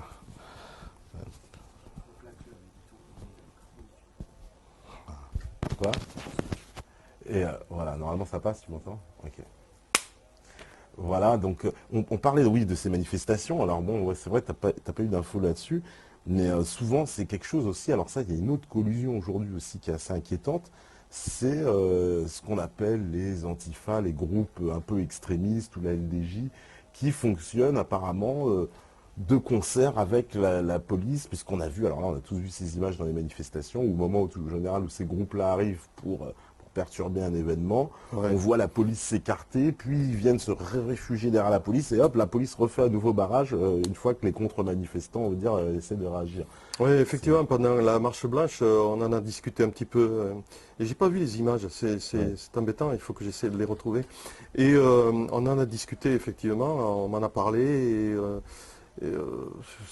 c'est impensable, c'est incroyable, c'est quelque chose d'inimaginable. Moi, je tombe des nues, hein, moi, Ouais, quand parce qu'il y a j'entends parler plusieurs de ça, c'est policiers pas sont fait un possible. peu piégés par certains journalistes Ouais. indépendants en plus, ou au cours d'une conversation en fait enregistrée à leur insu, Mhm. ils admettent donc là c'est à couvert et puis en Mhm, plus mhm, je veux dire ils savent pas que c'est enregistré, qui disent en gros que c'est pas eux qui demandent ça, mais mhm, qu'ils ont des mhm, instructions en fait mhm, pour protéger ces gens-là, alors qu'ils sont pas eux forcément mhm, d'accord, hein. mhm. Ils le disent eux-mêmes, ils disent nous on n'est pas forcément d'accord, mais on a des instructions, nous dit ces gens-là, faut les protéger, alors qu'on sait très bien que ce sont des perturbateurs. C'est grave. C'est grave quand j'entends des choses comme ça, moi ça me fait bondir. C'est très grave. Et, bah, il faut que ces gens-là, s'ils ont fait ça, eh ben, il faut qu'ils passent devant une commission et qu'ils soient traités comme des gens qui ont mal travaillé volontairement. Et donc ils doivent être punis. Ils doivent avoir euh, même être virés de la police s'ils ont fait ça. Ils ont fait ça. C'est pas possible. On doit pas admettre des choses pareilles. Alors, une dernière question, parce que c'est vrai qu'il fait chaud, il faut...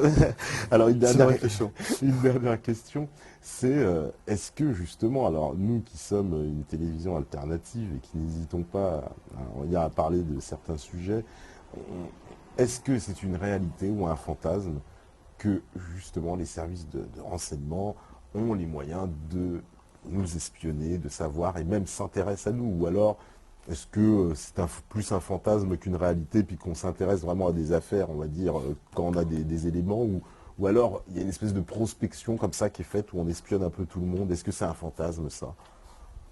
Alors moi, quand j'étais au RG, on avait un quota d'écoute qui était permise.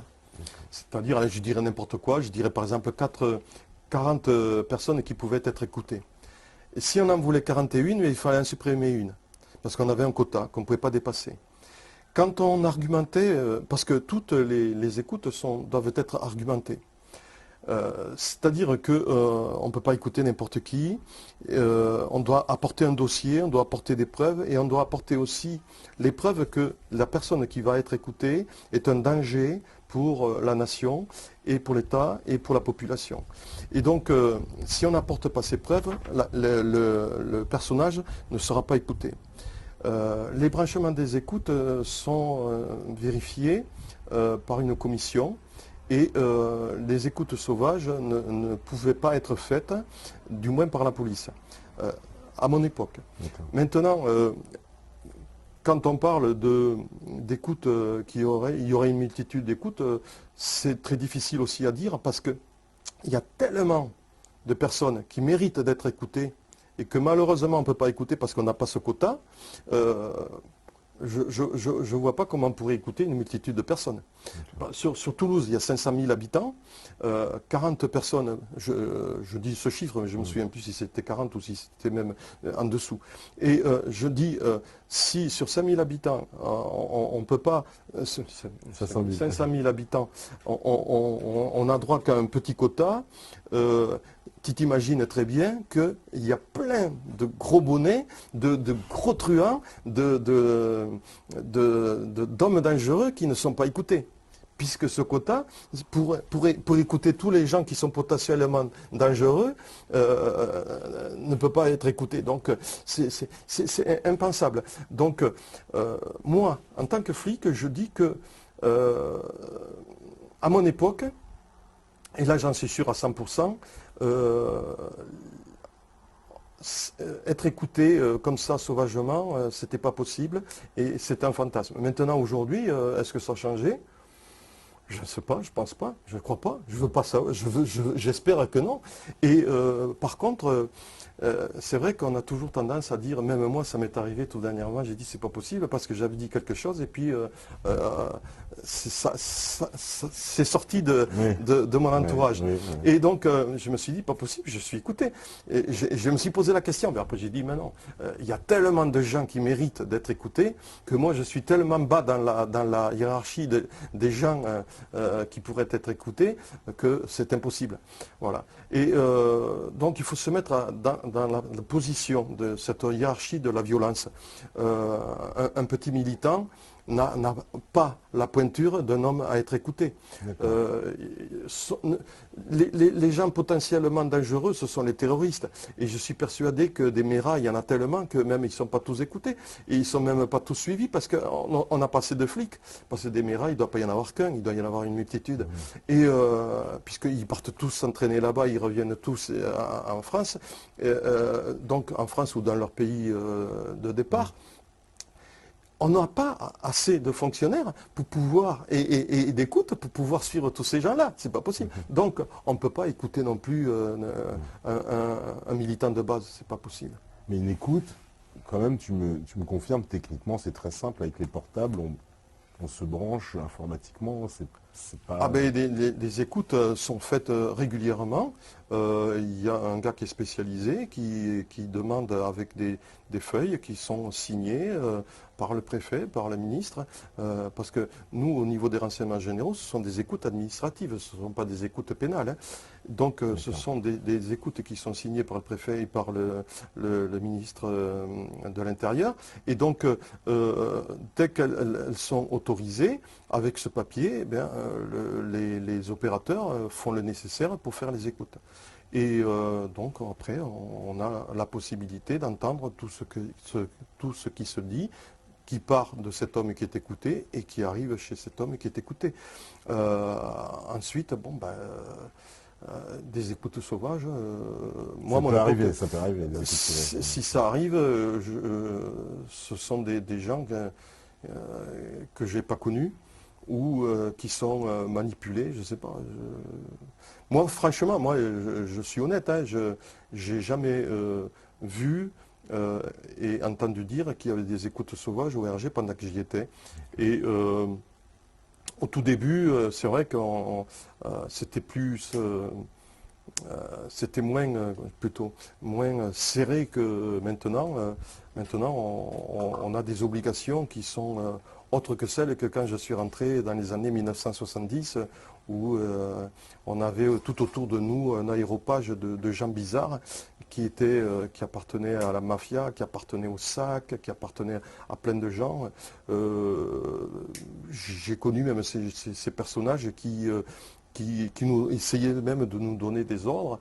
Un jour même, alors qu'on était en protection d'une personnalité, on a été viré par les hommes du SAC parce que ils ont décidé de dire qu'on avait, nous, les RG, rien à faire dans cette réunion, etc.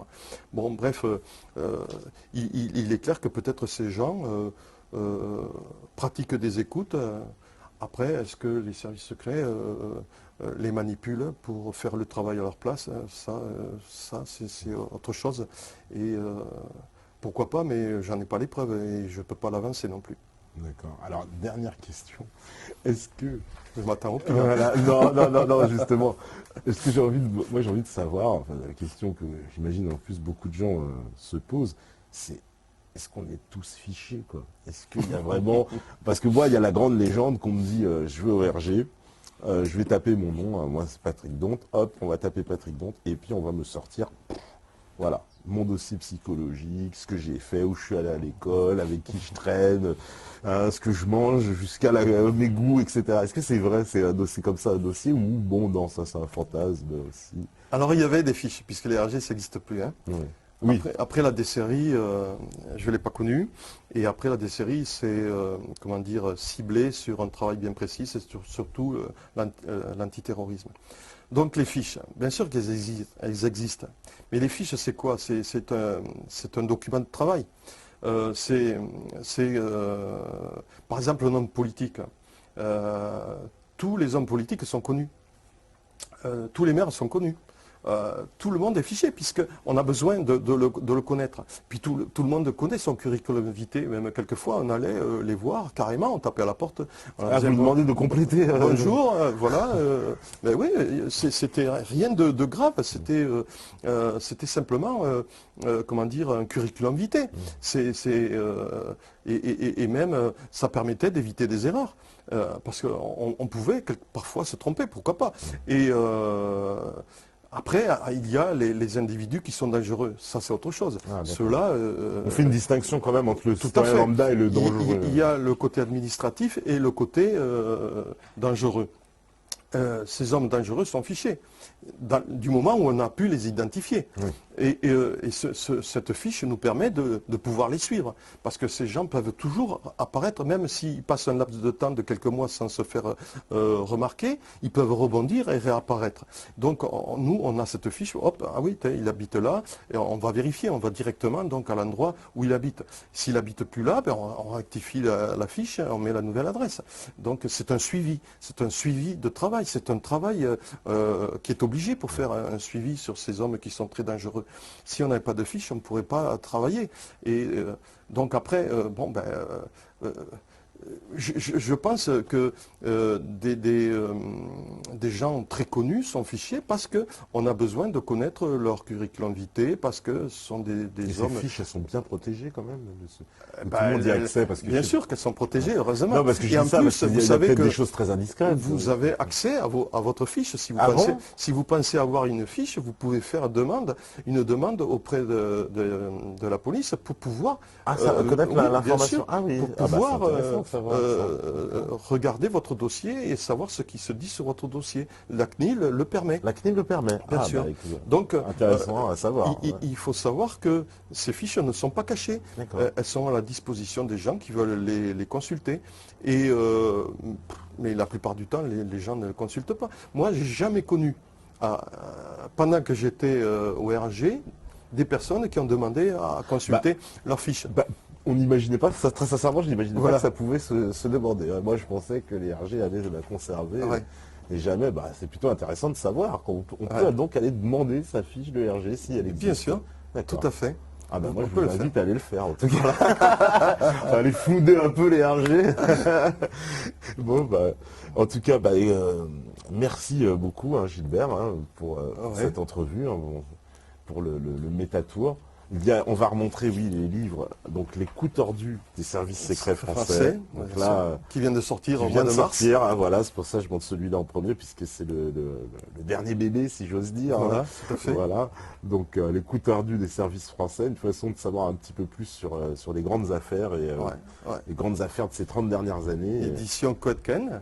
Ah oui, les éditions Codken aussi auprès de cette D'ailleurs, édition. oui, tu as un site internet peut-être. J'ai un site internet où on peut effectivement aussi se procurer mon livre. D'accord, c'est quoi le nom du site pour les métalleux? Comme je n'y connais rien, je suis incapable de le dire mais en fouillant, on peut le trouver très facilement. Voilà. Gilbert Abbas, vous cherchez, vous devrez trouver. Et ça, c'est mon premier. Ton premier livre, qui c'est va un encore pavé. tuer le Christ. Voilà. Un livre qui parle surtout du satanisme et un peu de la pédophilie. D'accord. Voilà, donc la fiche, peut-être pas trop en rapport avec le sujet, non, je sais pas. Oui, c'est vrai que on pourrait croire que c'est les Templiers quand même. Le titre, j'ai voulu un titre qui choque. J'ai cru faire quelque chose qui allait percuter, et puis j'ai peut-être fait une erreur dans ma première page. Mais il se vend très bien quand même, et il faut continuer à l'acheter parce que vous apprendrez plein de choses en le lisant. D'accord.